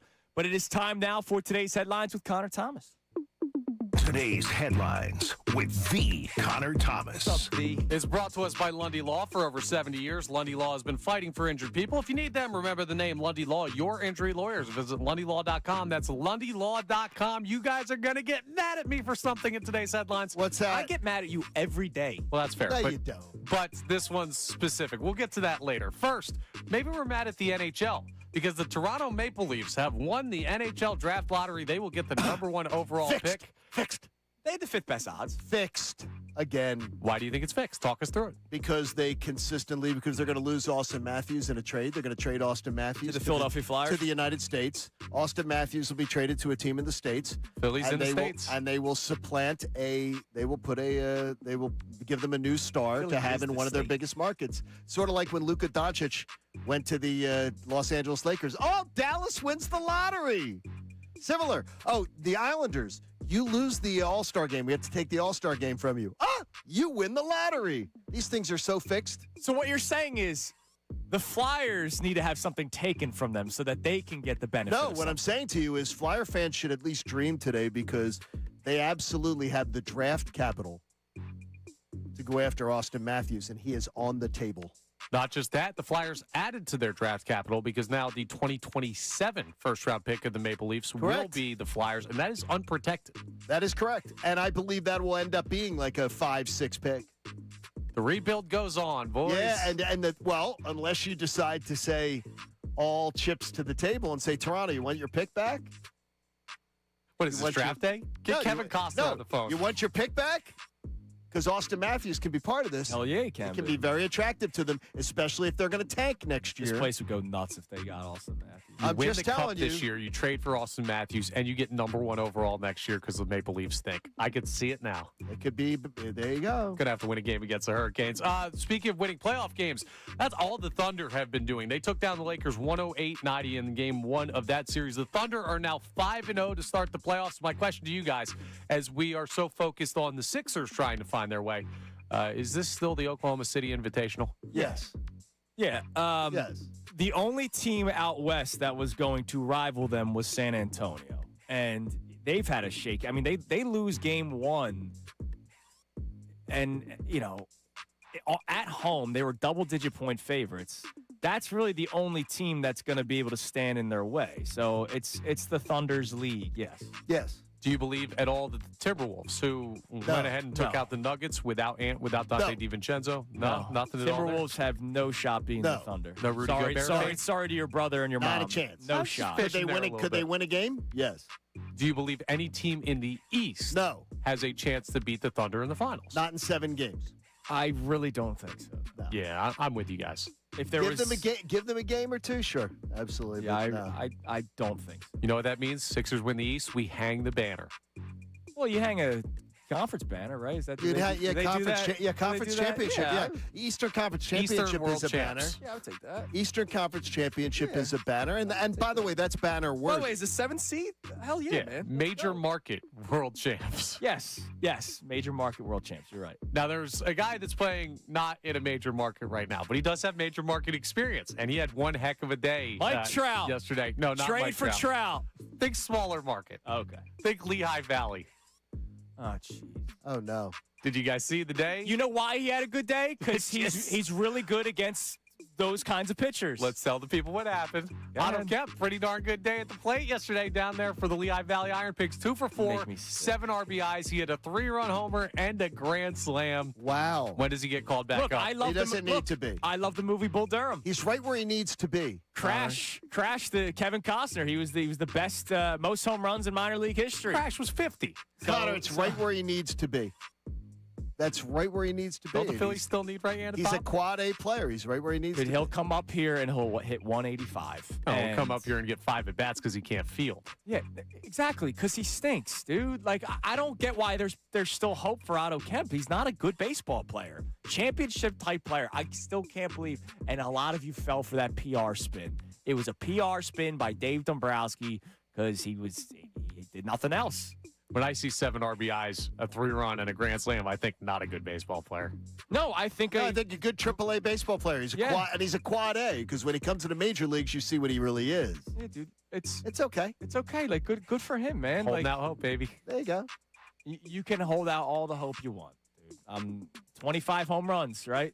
He's still at 0. Well, we're counting overall professional home Nope. runs. So 2 we more were not. yesterday. Nope. Check the tape. 0 home runs. We'll review in the Still, break. you are 25 home runs away from the mark. Yeah, you're catching up. And the Aaron Nola bet, I'm feeling pretty good on, but who knows? Might change. He just threw 6 shutouts. 6 shuds. I know. Never That get could be another run. And Phillies may never lose again. There you go. John Mattingly, he saved us. Yeah, dude. Your love, it is amazing. Your love for Don Mattingly. I'm happy for you guys. I hope you're enjoying your honeymoon. I think it's beautiful. By the way, the AI stuff is crazy. Yeah, it is crazy. It's scary, but it's great at the same time. There you go. All right, coming up next. Speaking of Don Mattingly, the Phillies are 7-1 since the firing of Rob Thompson. Was this a Thompson issue, or is it Magic Mattingly? Is it all Don Mattingly at this point? We'll discuss that also. Did we jump the gun a bit after that Celtics series with some of the things that we said? No, not we. Did some of our friends here at 97.5 The Fanatic jump the gun a little bit? I think they did. We'll talk about that next. It's Kincade and Salciunas, 97.5 The Fanatic. Now on 97.5 The Fanatic Sports Update. Sixers set for a physical battle. I'm Connor Thomas, and the Sixers are gearing up for Game 2 against the Knicks. They got blown out in Game 1 at the Garden, so they're going to need to change a lot of things if they look to even the series at 1 game apiece, and that is the goal. But the goal, Nick Nurse also said, is to prepare for physical play after how the Knicks handled them in Game 1. Yeah, I mean, it was super physical. You know, there's spotty hits, there's slaps, whatever, but you got to be able to at least secure the ball and not cough it up. I think we coughed 2 of the 3 up for pick sixes, and that's just, you can't do that in the playoffs. Stealing one on the road would take home court advantage in the series for the Sixers, so you can hear that game live tonight right here on 97.5 The Fanatic, 7 p.m. tip-off. The Phils won for the 7th time in their last 8 games last night, taking down the A's 9-1. Christopher Sanchez threw 8 shutout innings, struck out 10. Bryce Harper, 2 home runs in the game, doing his best Otto Kemp impression. Game 2 is tonight at 6:40 p.m. Zach Wheeler on the mound for the Phils. Flyers are off again tonight as their series shifts back to Philadelphia. Hopefully those 2 nights off give them a chance to regroup as they'll try and come back from the 2-0 deficit they find themselves in against those Carolina Hurricanes. Game 3 is tomorrow night at 8 p.m. You'll also be able to hear that game live right here on 97.5 The Fanatic. I'm Connor Thomas for the home of the Sixers, Flyers, and Union, 97.5 The Fanatic and the Fanatic app.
Time for Fanatic Parlay Cash. Yep, let's give away some money.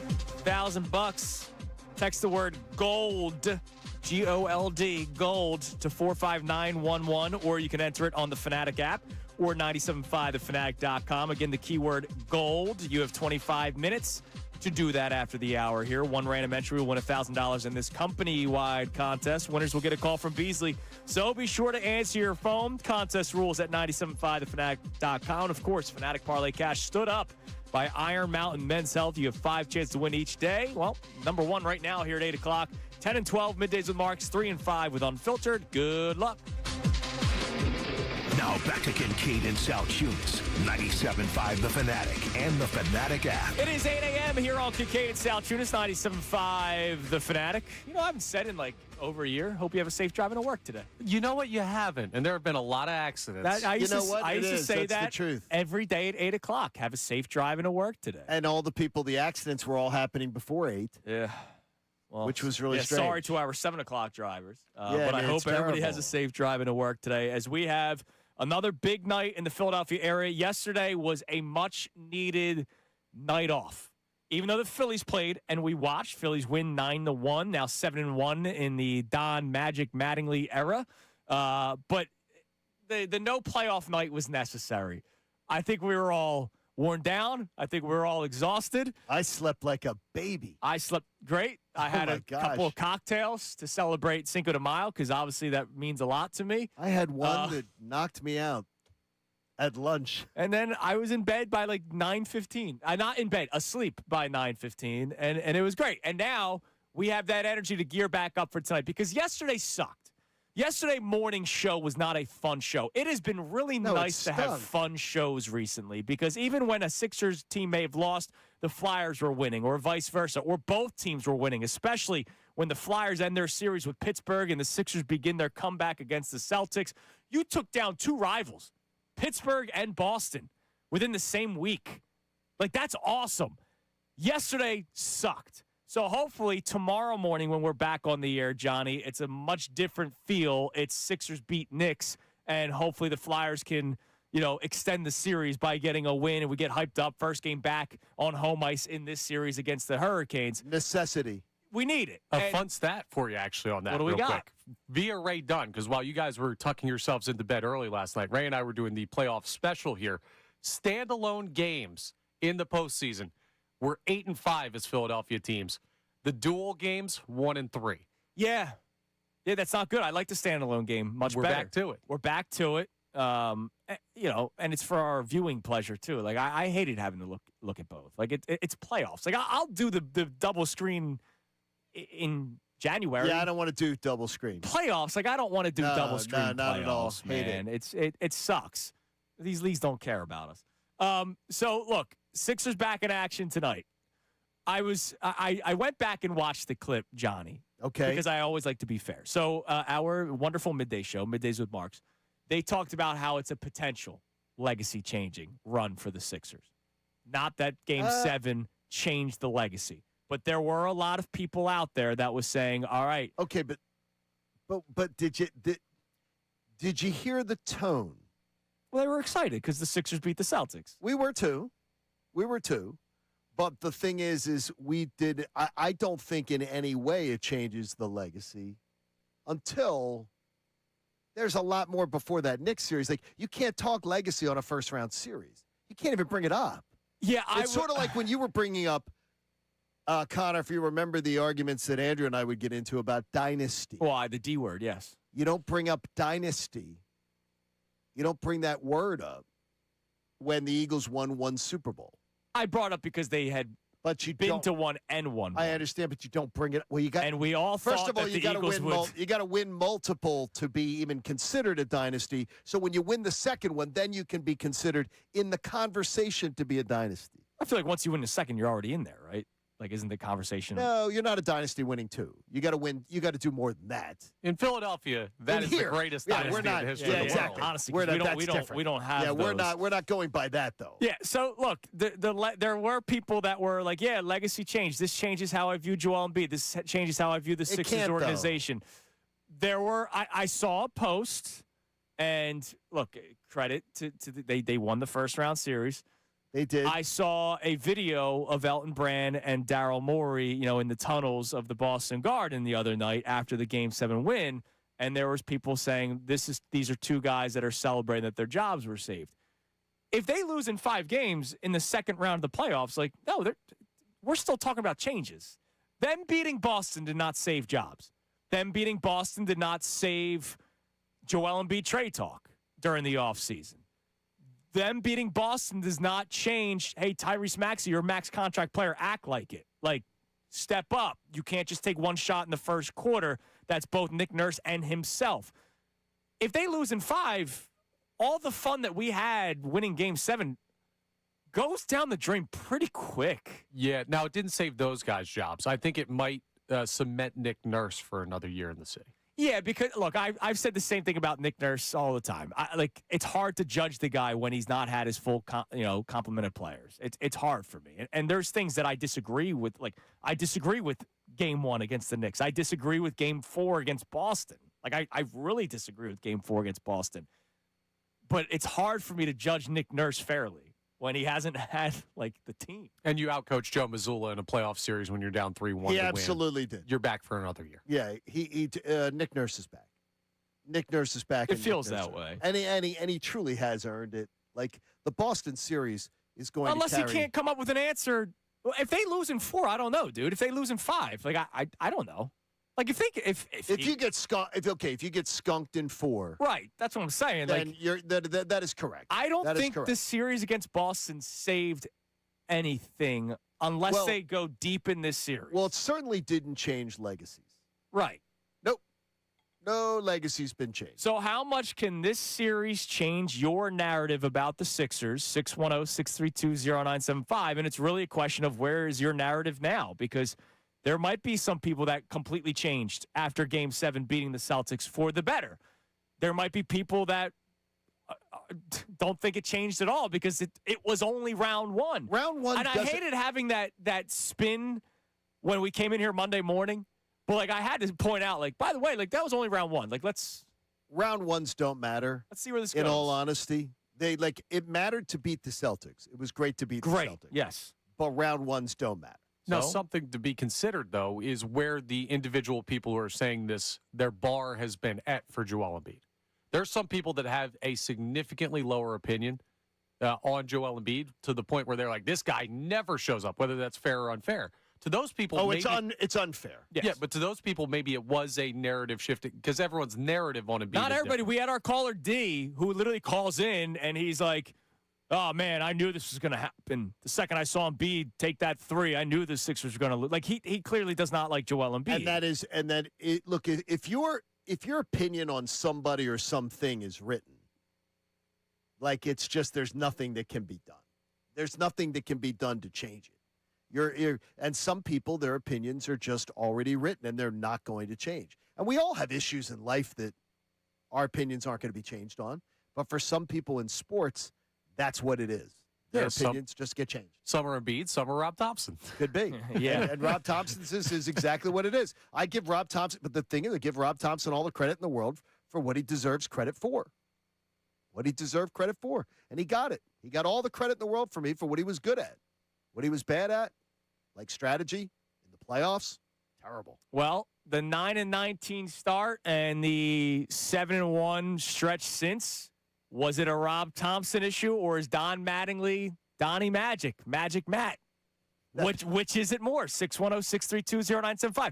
I think it was needing a change, period. I don't think Don Mattingly has done anything in these 8 games where I'm like, wow, that's what the Phillies have been missing. I think you're fair to say that. I think that is completely fair to say that. Except,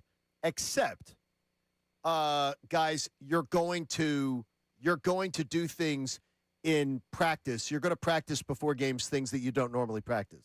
Things that you haven't practiced in 3 years. You're going to do things you haven't been asked to do in years. We're going to do fundamentals. So the one bunting practice is why they're 8-1. We're going to do fundamentals. We are going to do the fundamentals well. We are going to do things. We're going to stress fundamental baseball. They were doing the infield practice, except for Matt Strahm. He was the only guy that wasn't. Except for Matt Strahm. And clearly Orion Gerkering that day. Yeah, exactly. He could have used it.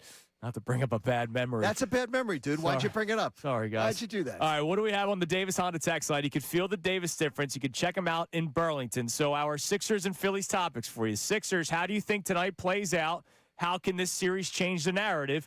And when it comes to the Phillies, is it, hey, they just needed to be woken up? Or do you believe that Don Mattingly is doing something that is the reason why they're winning all these baseball games? What do we got? So everybody's chatting Sixers today on the text line. This texter says, I don't view Maxey as little Tyrese. I view Tyrese still, though, as Robin. He's not good enough to be the best player on a good playoff team. No matter what, it is still Embiid's team because Maxey is not a true number one. That's why I believe they still defer to Embiid. Okay, but that does not mean that Embiid doesn't garner so much attention that Maxey won't have looks. And Maxey's a starting all-star first-teamer. So I'm going to debate that. I've said it 1,000 times. If they trade Embiid today, they already were a playing team. They're a playing team. I don't think Maxey's carrying a basketball team to an NBA championship. But that does not mean that you don't eventually build around what Maxey does and have teammates with him that complements him. But just because Embiid's the guy or the best player does not mean that Tyrese Maxey then sits in a corner for 12 minutes, which is what he pretty much did. Who are the first-team all-star Sixers in your lifetime? Ben Simmons, Joel Embiid, Allen Iverson. That was a long time ago. Tyrese Maxey. Was Iguodala ever a starter? I don't know if he was a starter in an all-star game. I know he was in the all-star game. But I mean, you're talking about, he is a – Tyrese Maxey is absolutely, I think a Robin is a little, I think that's a little bit of a backhanded slap right now for what Tyrese has developed into. I think sometimes he forgets that he can be Batman. I agree with you. I agree with that 100%. There's no way that Tyrese Maxey should take one shot in a game. I think deferral to the big man is a thing. And that's the argument that I think, just to define the argument, we're not saying Tyrese Maxey needs to shoot more than Joel Embiid. He needs to shoot more than one time in a quarter. Yeah, he needs. And that's fair. He is also the game plan. It's not let's get Embiid going and then see how everybody else responds. It's let's see how Embiid and Maxey get going, and then maybe Paul George has his open looks, and then maybe you do some things with Kelly Oubre and how he cuts to the basket. VJ Edgecombe. You can't have Maxey taking one shot. It's not supremacy. It's balance. That's a good way to summarize it, Connor. It's that and it can be different things on different nights in different situations. 5 words, show's over. That's it. It works well. We're not going to get maybe better. That's a great summary of it, though. By the way, we missed an all-star starter. Oh, no. Who'd we miss? 2022. The beard, James Harden. Yeah. Oh, well, yeah. He did not play, right? Didn't he get named? No, he did. Remember? Because they were doing the draft, and that was when Charles Barkley was like, he's healthy now because he had just gotten traded to the Sixers. Oh, okay. Yeah, that's great. Yeah, James Harden, man. The James Harden era. Yeah, that's good. Hey, he's still in the playoffs. Yeah, that's good. Didn't really show up in Game 7. Yeah, he didn't show up in a lot of when they really need him to in Cleveland's first round series. He wasn't really showing up either. His team won though. Yeah, he wasn't showing up. Someone's narrative shifting with the Tobias Harris James Harden matchup over there. Yeah, exactly. A little different. I take James Harden over Tobias Harris any day. Yeah, well, one person's showing up big in the playoffs this year, and one is not. Well, James Harden showed up in some games. It just wasn't Game 7. Yeah, he's not showing up when they've needed him, and he's been getting ripped for it. By the way, they've been ripping him for it. Going, hello, James. Yeah, what else is You're there? supposed to be the guy. Exactly. Let's worry about our guys showing up. Well, we know who James Harden is. James Harden in his last 3 playoff games. So think about it: closeout, and then Game 1. From 3, he is a total of 3 of 16. Yeah, that's James Harden. There's James Harden in his career. But I bet he's going to plan a trip to Vegas. Top 75 player all time. Yeah, man. it's that great. What else we got on the text line? Uh-huh. All right, we have another check-in here on the Sixers and that Tyrese Maxey conversation. And this texter says, Tobias Harris and Tyrese Maxey have had the same problem. The ball stops moving with Joel Embiid. I think it's fair. I don't think it's fair to say Tobias' problem was that. Tyrese Maxey has had more playoff moments and good games in the playoffs for the Sixers than Tobias Harris had. And Tobias Harris was here longer and paid a hell of a lot more. It's not even close. The ball stops with Joel Embiid. It does not, because I've seen Tyrese Maxey literally in games 5, 6, and 7 play well and be a reason why they won. Tobias Harris literally did not do anything except for maybe 2 games. Game 7, I will give him credit. He was the only guy that showed up. Game 7 against the Celtics. Embiid and Harden did not. Tobias Harris was the only guy that showed up in that game. Other than that, a game against the Wizards? That's great. So I don't agree with the texter at all. All right, what's the poll of the day? Poll of the day brought to us by Dr. Avedon Appel and Iron Mountain Men's Health. Keeps us strong 4 hours every single morning here on Kincade and Salciunas. He's also bringing you the $1,000 cash contest. Again, the keyword today is gold. You have 10 more minutes to enter that. 45911, text that, or Fanatic app, or 975thefanatic.com. What do we have as the poll? We're talking betting lines for Game 2 between the Sixers and the Knicks. What happens at tonight's Sixers-Knicks Game 2? 3 options. Either the Knicks win and cover the 7.5, the Sixers lose but they cover, or the Sixers win outright. Now, 57% are saying the Sixers win outright. 26% are saying the Knicks win and cover, and only 17% saying Sixers lose and cover. I think that the Sixers are being shown a lot of faith, and a lot of support based on what they showed you rebounding from 1 and 4, and I think that's awesome. I think it's fair. I think the least likely one is Knicks and cover. Least likely. And that's getting the second most votes. You know what's interesting? And I wonder if other people are sharing this thought when they vote on this. The Knicks have not played a close game for a week. Yeah, we talked about it yesterday. Historic 3 straight games, winning by at least 25 points. It's never happened in the playoffs in NBA history. So I feel like if it's a close game, it's Sixers. And that's why I think if you're going to take the Sixers with the points, I might as well just take them outright. Yeah. And that's why I was being called a coward last night, because I took the Sixers and the points. Because it was big boy, you took the big. Why is that a cowardly bet? I think it's a great. I think it's a smart bet. But how is that? Because they want you to say outright? No, it's do you think the Sixers are going to win or not? I'm I couldn't commit to that. The Sixers are going to win tonight. I can't commit to the Sixers winning tonight. Sixers plus 7.5 is minus 118. It's not like it's minus 400. Right. I mean, come on now. Yeah, it's not an Andrew Salciunas prop during football. Exactly. It's not the Andrew. How's the weather down there? Last place, back-to-back years, dude. Did you finish under 500 this year? I believe so. Yeah. Yes. All right. Yeah, I'm glad. Yeah, keep talking. We made the play-in. We're gonna get hot as a 7th seed. Keep talking. All right. I'll see you in Game 7. I can't. We're gonna be doing picks soon. It's almost football season. We're 4 months. No, it isn't. It's not even. We just had Cinco de Mayo. We're 4 months away, man. By the way, do not have the 20. Can I just give you a thing? The 22 ounce. The 22 ounce super margarita. What's wrong with that? Well, unless you want a nap. I could have 2 of them. Unless you want a nap. Well, you'd be 44 ounces. You'd be had the napping in yesterday. Give me the big gulp margarita. I've drank a 40 out of the bag before. Oh man, dude, let's go. A big shout out. That was quite an afternoon. Thank God there wasn't a game last night, because I would have been sleeping through it. Shout out to Plaza Azteca.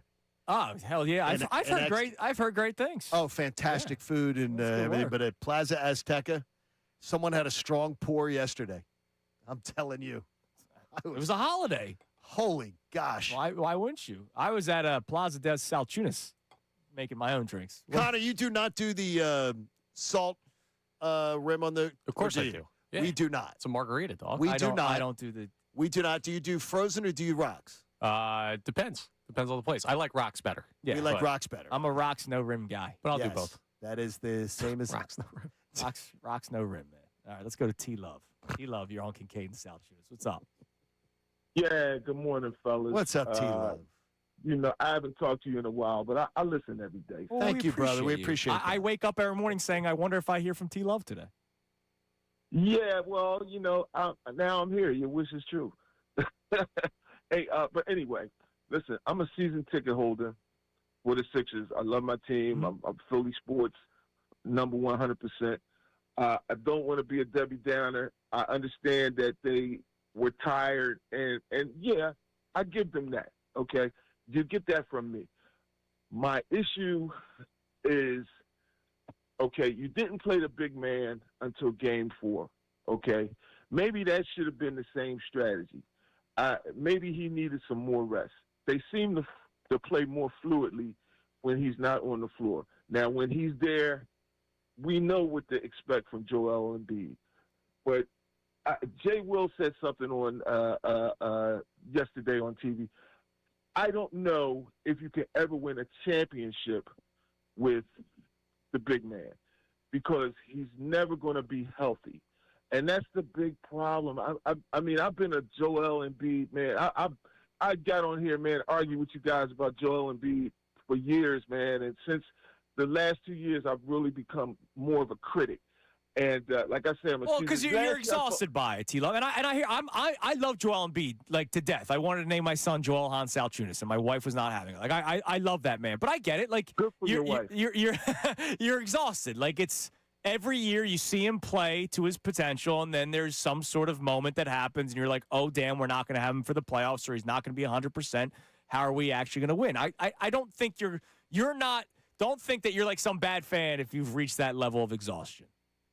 Yeah, and my big and another problem is they don't defend the middle. If Boston would have stopped chucking up those 3-pointers and attacked the middle, they actually could have won. And I hate Boston, man. I don't say that out of any love for them. Yeah, but that's their game plan. That's what they do. I mean, they shoot threes at a historic rate, T-Love, and we appreciate the call. Rick Pitino would love them. Yeah, that's what they do. Now, here is one thing that I gotta point out. What? And it's like, you know, when our old buddy Tyrone Johnson used to do the whole Doc Rivers never won a game in this city because he wouldn't get credit for wins.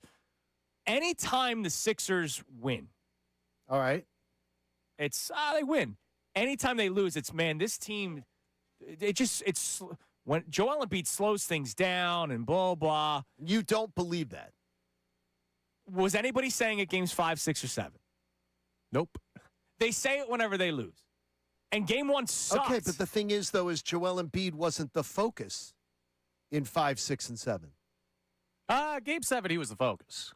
I think at times he was the focus, absolutely.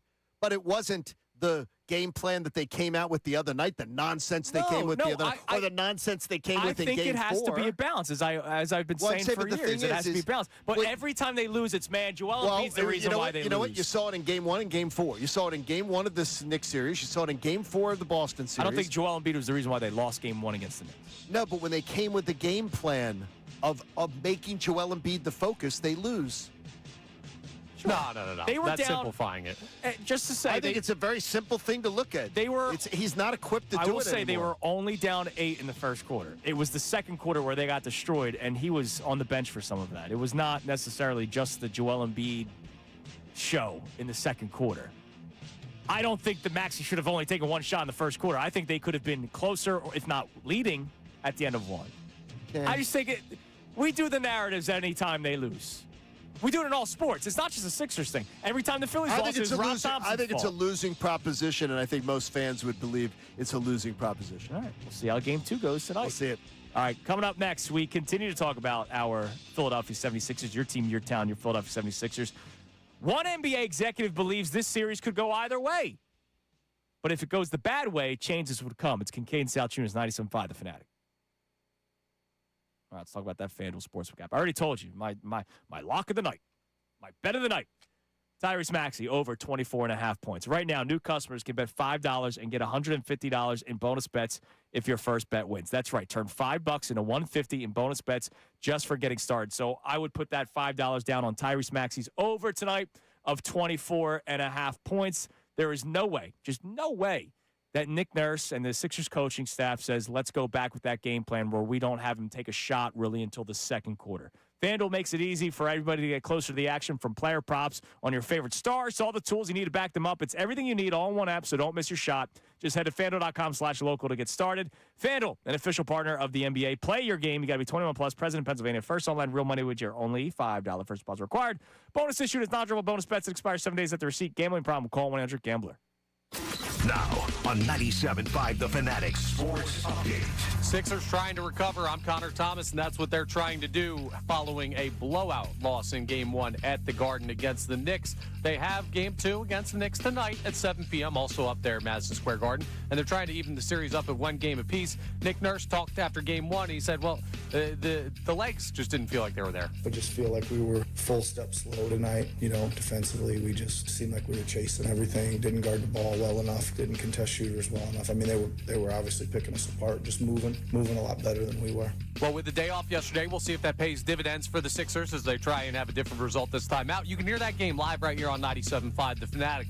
The Phils won for the 7th time in their last 8 games last night, taking down the A's 9-1. Christopher Sanchez, 8 shutout innings, 10 strikeouts, the best start of the year for any Phillies pitcher. Bryce Harper, 2 home runs in the game. He's starting to heat up at the plate. Game 2 is tonight at 6:40 p.m. Zach Wheeler faces off against Jeffrey Springs in the pitching matchup. Flyers, they have another night off tonight as the series is getting set to shift back to Philly. They'll try and come back from their 2-0 deficit to the Hurricanes. Game 3 is tomorrow night at 8 p.m. That game will also be live here on The Fanatic. This update is brought to you by Mattress Firm. Waking up drained? Mattress Firm Sleep Experts will help you find the right bed for deeper rest at the Memorial Day sale. Mattress Firm, they make sleep easy. I'm Connor Thomas for the home of the Sixers, Flyers, and Union. 97.5 The Fanatic and the Fanatic app. Fanatic Parlay Cash. Your chance to win $1,000 5 times a day. Each weekday, listen for the contest keyword at 8 and 10 a.m., 12 noon, and then at 3 and 5 p.m. Then enter it at 975thefanatic.com via the Fanatic app or text it to the special contest short code 45911. Andrew from Havertown, congratulations, man. You're $1,000 richer. Yeah, thank you so much. What do you think? Anything cross your mind right away when you found out that you won? I'm thinking 1,000 on the Flyers tonight. All right. Fanatic Parlay.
All right, it's 8:33 here on Kincade Salciunas, 97.5 The Fanatic. So I looked it up during the break just because I do believe sometimes there's a narrative that whenever the Sixers lose, it's because they can't play with Joel Embiid. The second quarter was where it fell apart, right? It absolutely fell apart. Let's see. The Sixers were outscored. Let me see the exact outscoring in the second quarter because they got crushed in the second quarter. They were outscored by 8 in the first quarter. But that first quarter, you could feel it slipping away at the end of the first. You could feel it. It was slipping away. I didn't feel good at the end of the first quarter. But I was like, oh, it's 8 points. I didn't There's feel always horrible, sways. I didn't feel good, but I didn't feel good. They got outscored by 15 in the second quarter, and that was the most lopsided quarter of the game. Correct. And Embiid was on the bench for half of it. More than half. So, like, when we have our man T Love call in, and I get it. I totally understand the Embiid's exhaustion. I totally get it. But why did they have to be down by 8 is what I would ask you. 8's better than 15. Why did they have to be down by 8? Why couldn't a different game plan have had them be down by 2? No, I agree. But, again, games 5, 6, and 7, when the Sixers won, nobody's saying they can't play with Embiid. But they lose game 1, they can't play with Embiid. The thing is, it's a difference is they didn't feature Embiid. They featured Embiid. They overindulged Embiid. Game 4 against the Celtics, game 1 against the Knicks. They over-featured him. Instead of making him part of the puzzle, they made him the puzzle. Sure. And you can't win that way. And then he comes back in the second quarter, and he's 2 of 4 from the field. The Knicks just went off because they went off. Paul George is 2 of 3. Kelly Oubre is 3 of 5. Maxey was 3 of 7. They hit 3 bank shots in the second quarter. Ridiculous. They hit stupid bank shots. Anunoby had the one in the third quarter where he hit like from 3. It was stupid. It's one of those games you're just like, all right, okay. They're not going to miss tonight. I think when Anunoby hit that shot, I think that's when you said, okay, I'm not having any fun or something on the text. Yeah, and I was more fun. I was ready to go to bed. Like, no more fun. But then the freaking Flyers had to allow a third period goal, and then it had to go to overtime, and I had to stay up and watch anyway. I get the frustration with it, but I think it's more the idea of too much Joel. I mean, he had 6 shots in the first quarter. Paul George had 5. VJ had 3. Maxey having one thing. Maxey cannot have less shots than VJ Edgecombe. I love VJ. No, he cannot have less shots. He had less than Kelly Oubre. Yeah, and also the reason they were down 8 is because the Knicks shot 65% in the first quarter and pretty much did that all game. And this is not going to be popular because I know he's a popular player with a lot of people. I could use a little less Kelly shots. I would rather spread shots. I think sometimes, and maybe it's just a perception, that I think that he gets too many opportunities at times. Maybe when I'm watching games. In the regular season, he's a guy that doesn't dish it. No, he doesn't dish it. He's not so much in the playoffs because the other day I think he only had like 4 points in a game the other day. I think his role is just fine. Okay. And in the regular season, he had a career year shooting from 3. He just hasn't had it in the postseason. Yep. So I can understand wanting to cut back now, but I get why they've gone to him at points. His field goal attempts by game, the last 5 games, 8 this past one against the Knicks, 6 in Game 7, 11 in Game 6, 5 in Game 5, 6 in Game 4. I feel like he's. Yeah, I just am. And again, it could be a perception thing. It can just be a.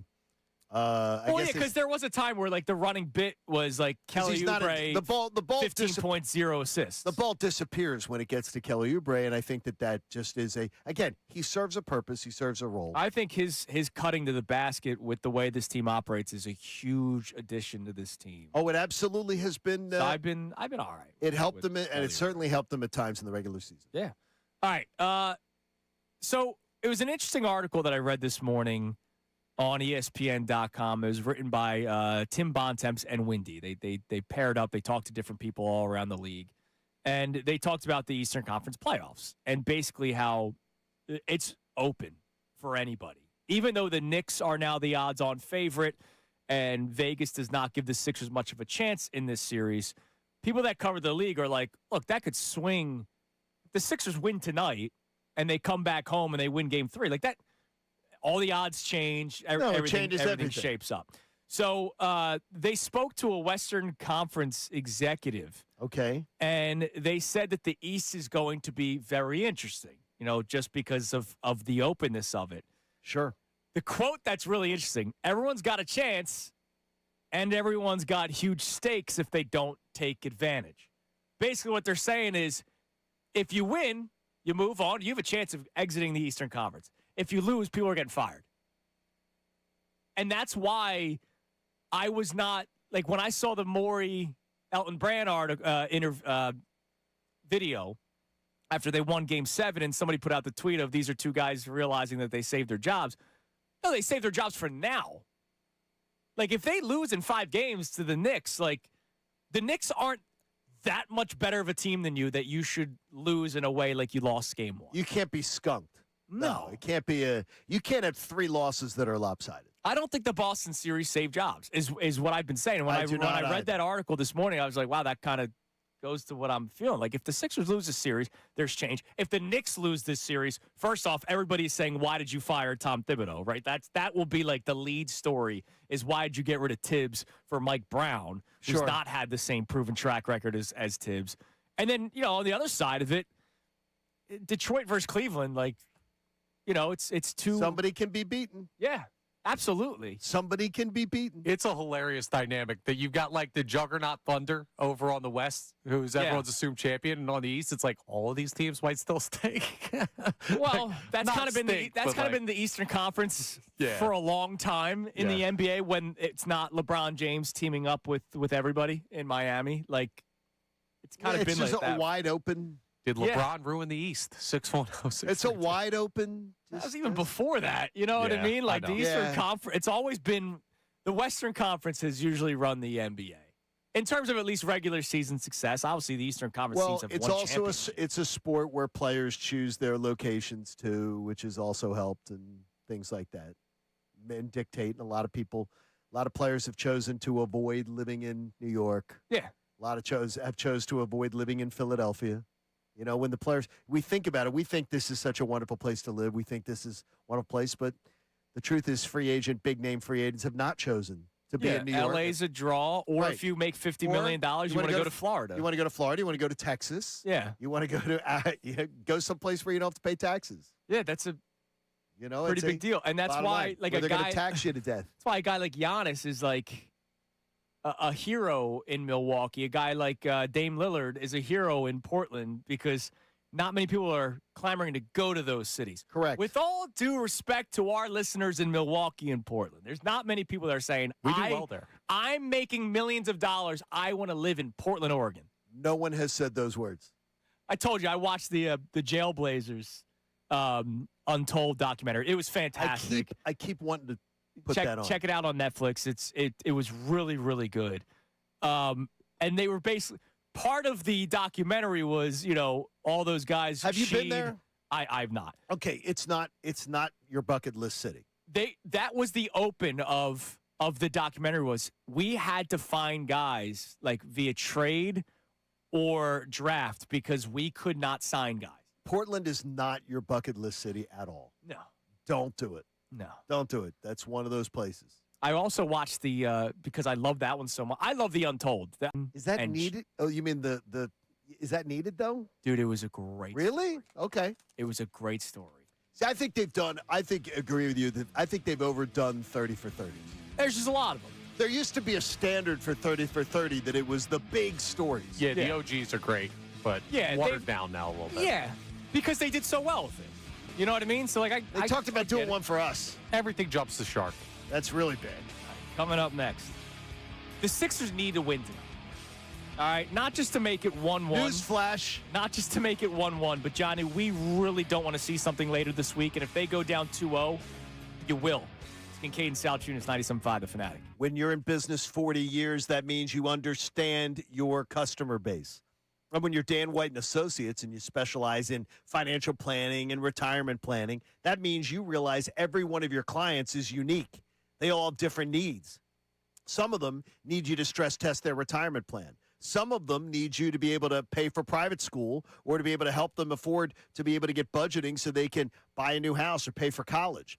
You want to find certainty in your financial future? Sometimes you need a coach. Sometimes you need guidance. And that's what Dan White and Associates has been doing, as I say, for around 4 decades. Go to one of their educational seminars. They're available to you throughout Pennsylvania, Delaware, and Maryland. You can go have a nice meal. You can listen, hear what they've got to offer, and then go visit them in Glen Mills, PA, Middletown, or Lewis, Delaware, and get your own complimentary no-risk consultation, your own private conversation about money. I promise you, your first conversation will make it easy to have the second, and then you get the peace of mind you're looking for. Check out danwhiteandassociates.com on the web and tell them that John Kincade sent you in. Philadelphia.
The Fanatic. Don't forget, coming up on Friday, pretty cool opportunity for you.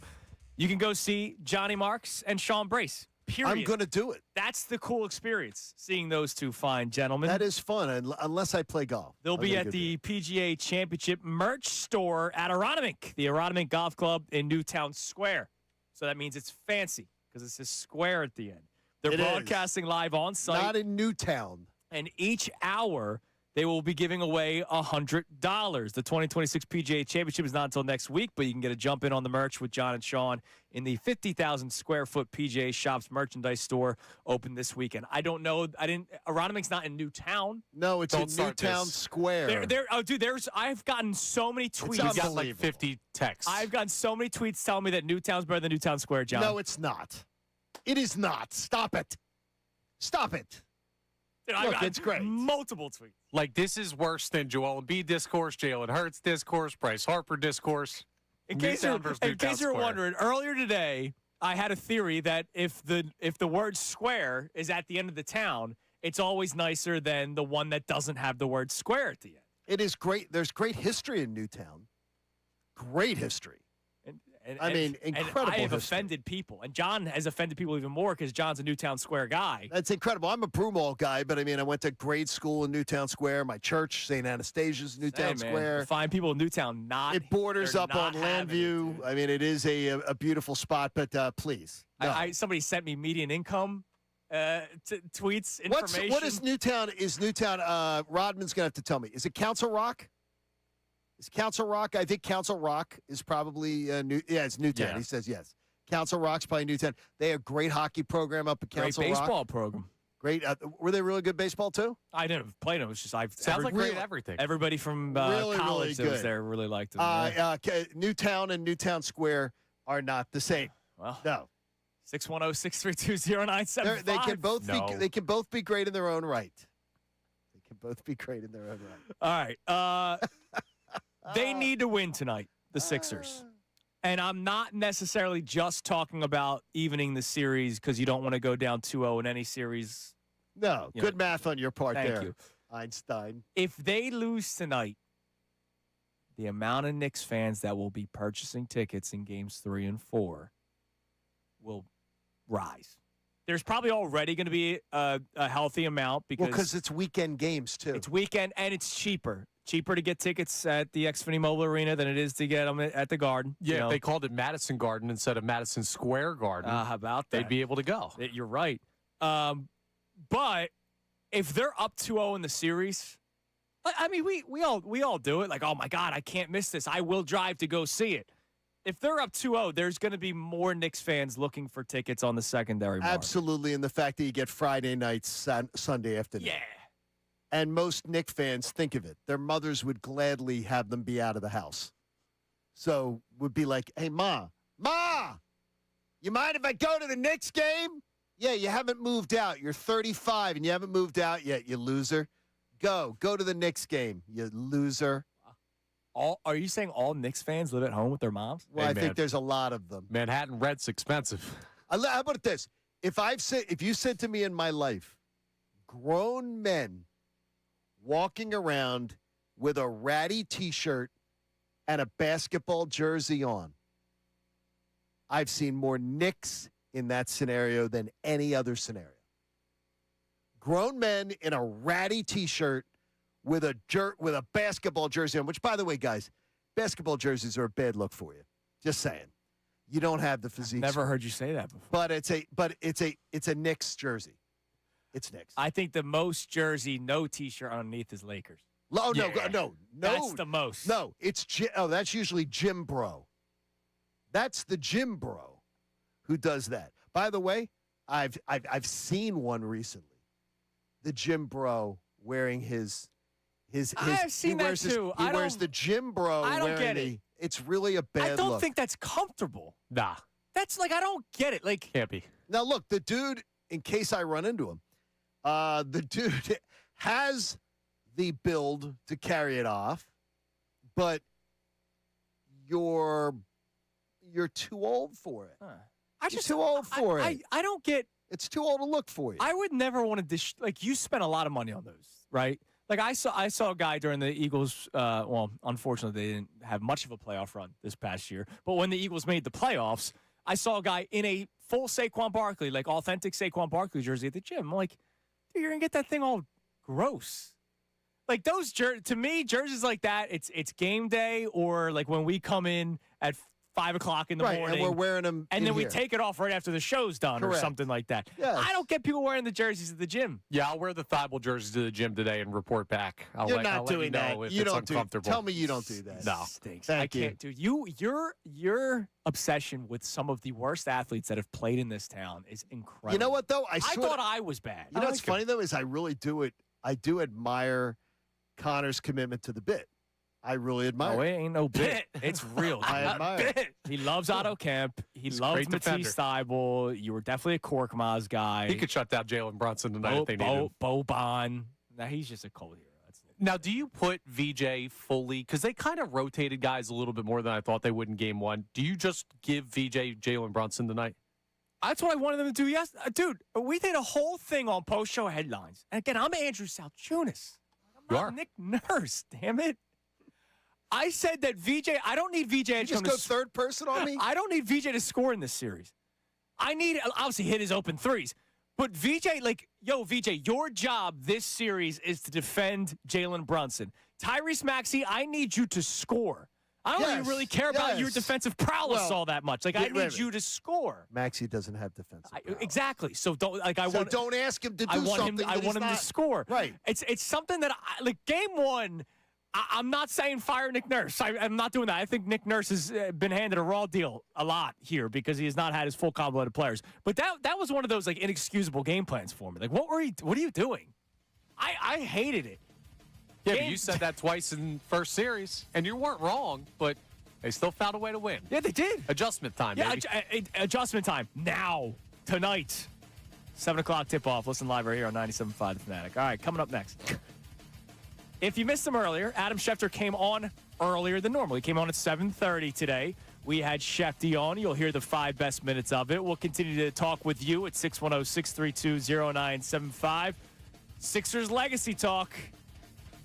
They have to do something this series if we're talking about changing the legacy. Just winning round one was not going to do it. It's Kincade Salciunas, 97.5 The Fanatic. Now on 97.5 The Fanatic Sports Update.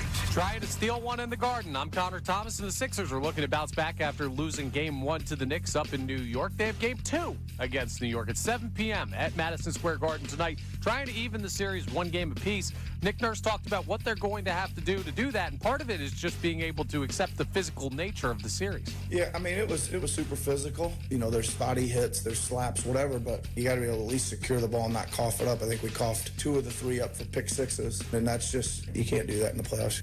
You'll be able to hear that game tonight live right here on 97.5 The Fanatic. The Phillies won for the 7th time in their last 8 games, taking down the A's 9-1 last night. Bryce Harper, a 2-home-run night at the plate. He's starting to heat up. Christopher Sanchez, he was incredible on the mound. 8 shutout innings, struck out 10 in the best pitching performance the Phillies have got from a starter all year. Game 2 is tonight at 6:40 p.m. Zach Wheeler faces off against Jeffrey Springs. The Flyers, they're off again tonight as their series is shifting back to Philadelphia. They're going to try and come back from the 2-0 deficit they have in that series of the Carolina Hurricanes. Game 3 is tomorrow night at 8 p.m. You'll also be able to hear that one right here on The Fanatic. This update is brought to you by Cirque du Soleil Lucia. Cirque du Soleil Lucia is coming to Oaks, a spectacular world of light, rain, and acrobatics. Get your Cirque du Soleil Lucia tickets on the Fever app or at CirqueDuSoleil.com. I'm Connor Thomas for the home of the Sixers, Flyers, and Union, 97.5 The Fanatic and the Fanatic app. Got something to say about Philly sports? Text us on the Davis Honda text line at 610-632-0975. Don't feel like typing? You can leave a voice memo and be heard on the air without even calling. The Davis Honda text line on 97.5 The Fanatic. Feel the Davis difference at Davis Honda in Burlington. Hey, it's John Kincade from our friends at Bernard Jewelers in Exeter, Newtown Square. And you know, Mother's Day has a way of making you reflect back on your own mom and how she helped you growing up and how your wife takes care of your children and how you want to honor them with a special gift. Well, Bernard Jewelers has got everything you could potentially want. So whether it's a pair of classic diamond earrings, a bracelet that she can wear every day, or one that she's going to glance down and say, man, they thought of me and love me so much, you're going to love that pendant necklace you give her because she's going to enjoy that forever, or an eternity band that says, thank you. over and over again. Every mom's favorite could be a collection of gemstones that represent who made her a mom. We gave my mom one of those rings one time, and Benari Jewelers can make one perfectly for her. Benari's showroom is filled with thoughtful gifts and a staff that's overjoyed to help you pick out the perfect gift to show mom why she's so appreciated. I'm telling you, a gift from Benari is perfect for Mother's Day. Benari Jewelers, Exton in Newtown Square, and online at BenariJewelers.com. Tell them John Kincade sent you in, so you're going to be the best.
Is how do you think tonight plays out? The other is how this series can change the narrative. I'm hearing John and Sean talk about how that was a legacy-changing series for Joel Embiid and a lot of members of the Sixers because they finally got over the hump of beating Boston. They won Game 7, right? And it was a freaking party.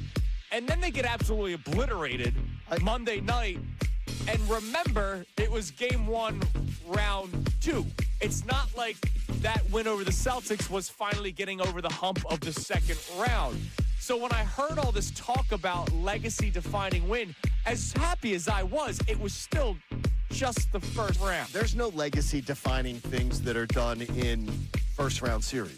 Now, like we talked about the other day, for Joel Embiid, I felt that it was a cleansing of the timeline of his Game 7 storyline, where he finally has something in a Game 7 to go, oh, well, if you're going to trash him about Game 7s, let's be honest, that Game 7 was a hell of a performance, and it was. I like whatever the guy is going to do to keep everybody on board. Come on, you like Eric subs in left field now? No, I like I like everybody on board. I like the fact that he's going to keep everybody too. Is that if someone is going to be asked subs in left field, you would have had. You would have lost your. If everybody is being asked to, if everybody is being told, oh, by the way, if I ask someone to bunt, they will bunt. Now back to the show. All right, we've been talking about all kinds of stuff today because we have Magic Mattingly in the Phillies. They've won 7 of 8 games since he's taken over. John Kincaid's still celebrating his honeymoon with them. And then the Sixers conversation, I went back and watched the clip. John and Sean, in fairness, were talking about potential legacy changing. But then all I did was search Sixers legacy changing on Google, and right away there's a lot of people, tweets, Instagram posts, blog posts, legacy-changing series for the Sixers. And as much as I would love to just be like, yeah, legacy-changing, it was round 1. Was it great to beat Boston? Hell yeah. Was it great for Joel Embiid coming back from the appendectomy, all the people that call him soft, for him to come back and play as well as he did, not necessarily Game 4, but 5, 6, and 7, and the Sixers to win? Great. I love Joel Embiid. I was thrilled for the guy. But if they go out quickly in this series. I think it was a little strong. I still think, though, and John and Sean do a great show. They do great. But I thought it was a little strong. Like everybody was all emotional. But I thought it was a little strong, as if Embiid had rewritten the book on himself. And you'd have to go back and listen to the whole thing. And look, I gave out a lot of flowers to Joel Embiid on Monday. Ton.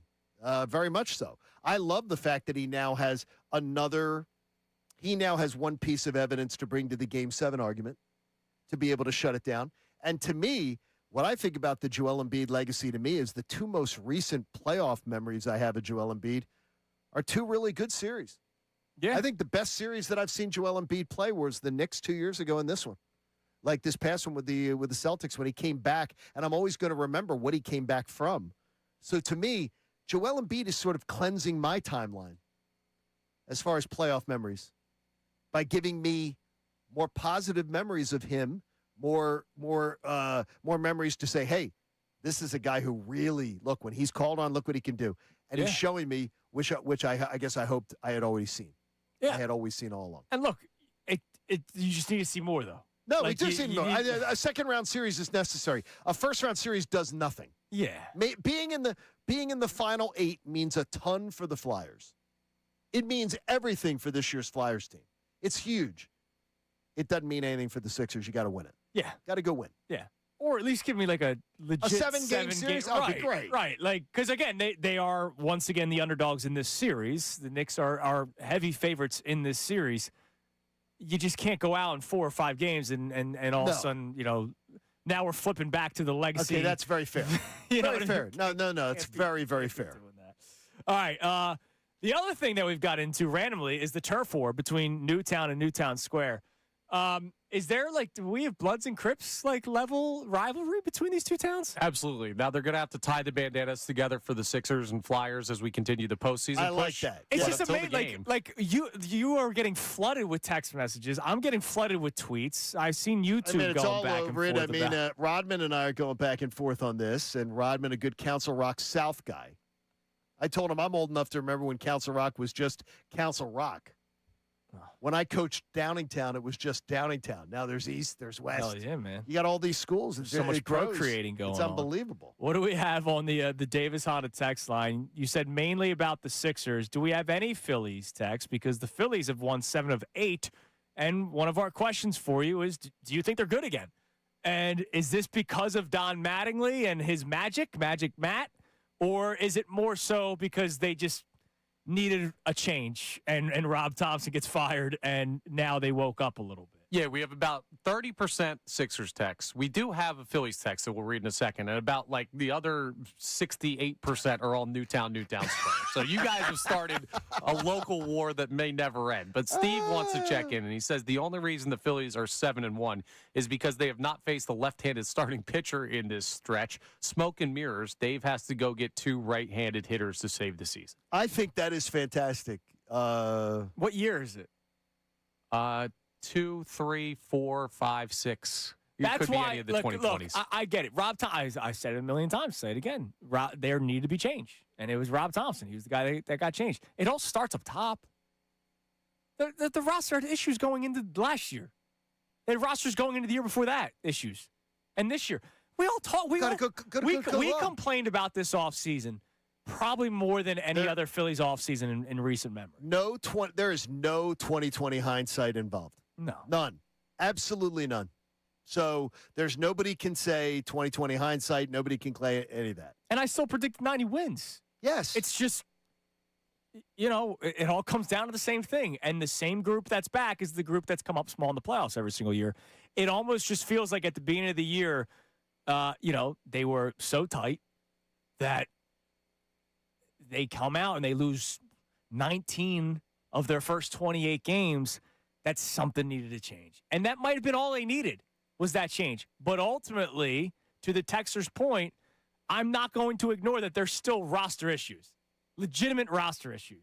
They literally relied on Otto Kemp before the season started, which is embarrassing for a president of baseball operations that's going to go in the Hall of Fame whenever he wants to. That's embarrassing. And before that, it was Weston Wilson. It was. And before that, it was Jake Cave. You know what I mean? These guys that just aren't good baseball players. And it's not they're the 25th guy on the bench. No, they want them in the lineup whenever there's a left-handed pitcher on the mound. These platoons, they want these. There have to be more than 10 right-handed hitters on the planet, right? I think there are. I think you're onto something, Connor. Because it certainly feels like there's a deficit when you look at what the Phillies have done. Yes. I think the Locked On Phillies podcast is in good hands with you. yeah, man. Because Numbers with guy. with that kind of insight, I mean, that is absolutely true. There are more than 10. There are. I just don't understand how you can have a – I think it's embarrassing that the Phillies have a top 4 payroll in baseball. And this is their roster. Yeah. I think it's embarrassing. And we've called it since it started. Yeah. It's embarrassing. But the winners are the last 8. They never lose again. Thanks to Magic Matt.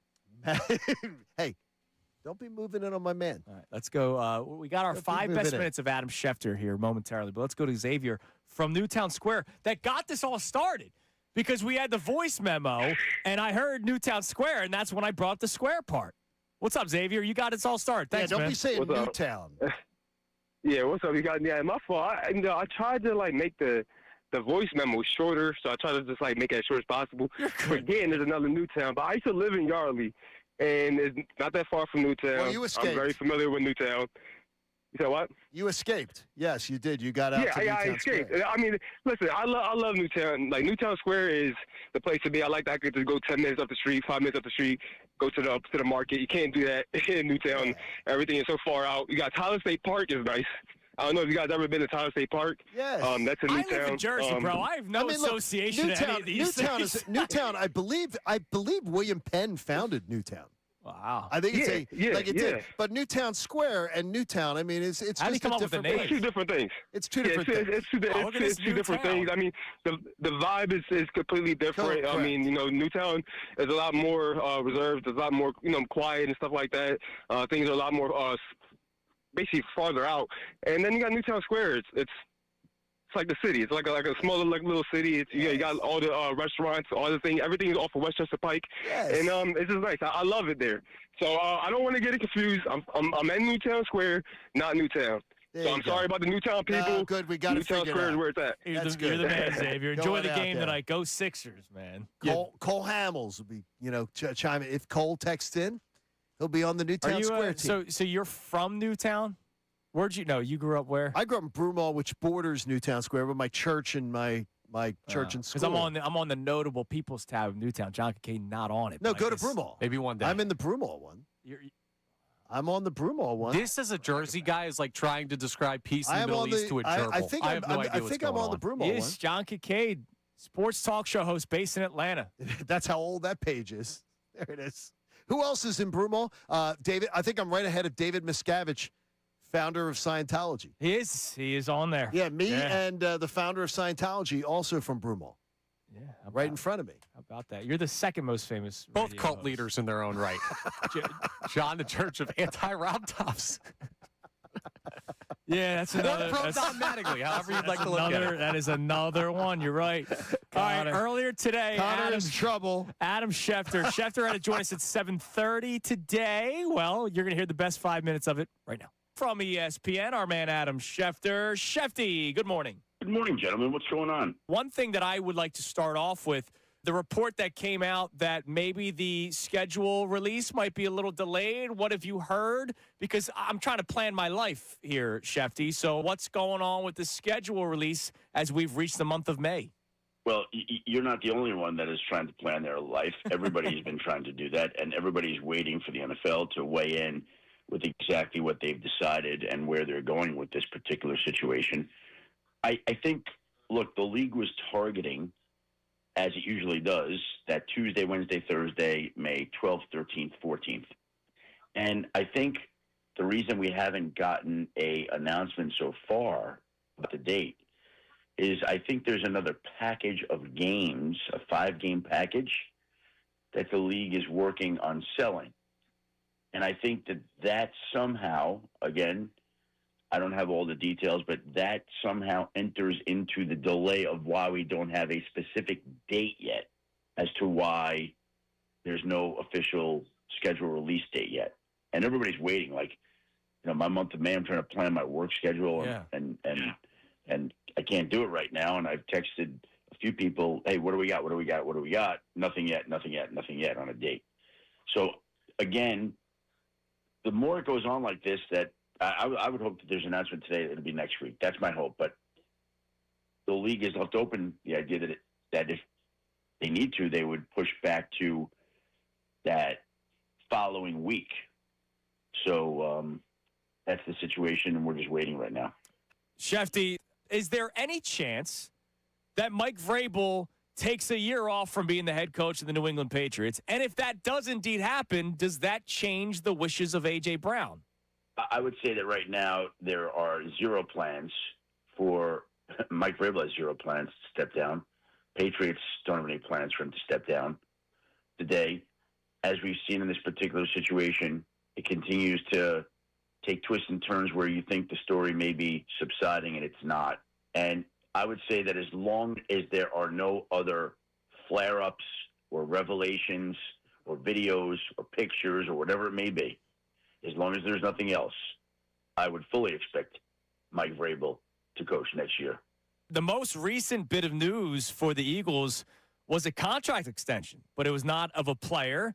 It was chief of security, Dom DeSandro. Curious, Schefter, because normally the chief of security is not really talked about much with like any team. He's like a cult hero here in Philadelphia. What have you heard about Dom DeSandro's role with the Eagles that has led to this love between him and the organization? I'm just curious what you've heard about him. I just think he's somebody in that organization that everybody there has a high degree of trust in, faith in. If you need him, he's there, reliable, there to help people. I think everybody has big Doms in their life, but, you know that when, if there's an issue, you need help, something's wrong, who do you turn to? You know certain people you can count on. And I think that Big Dom's one of those guys for that. Like everyone you speak to there, every time his name, they love that guy. Right. Every organization has a Big Dom, though, correct? But they're just not so big. Correct. They're just not on camera all the time, known all the time. They're not that big physically. Yes. And in stature and in scope and everything. I know the Falcons back in my day in Atlanta, all the years in Atlanta, Arthur Blank and Rich McKay, they had theirs, and it was very anonymous. Schefter, it wasn't that long ago. It seemed like we were heading toward replacement refs. Apparently conversations have been good in the NFL and the NFL Refs Association. Well, it sounds like they're going to get this done. They are scheduled to vote they scheduled a ratification vote for Thursday night. So, if that's formally approved by both sides, the agreement would avoid the need for replacement officials. And obviously the tone surrounding these talks right now is decidedly different than what was going on in February and March. They obviously have figured out and solved their differences. I don't know why it wouldn't be ratified this week. And so it looks like the league has avoided replacement officials for the upcoming season, which is good news for people. It seems like a quiet off season if you took the New England thing out of it. Yeah. Doesn't it? Yeah. I don't disagree with that. I think that, it was not a great free agent class. It was not a great draft class. There were two down classes. But there are just some free agent classes that are bigger than others, and teams have done a great job of re-signing their talent to dilute free agents moving forward. And the draft this year was not what it would be, what we think it will be next year. Adam, we appreciate the time. Adam. We'll talk to you next week. All right, there's our 5 best minutes of Schefter. You can watch the entire thing on YouTube or listen to it all on 97.5thefanatic.com.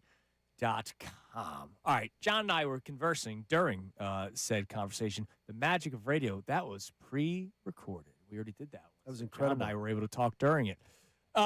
We need to call out the Flyers and Sixers.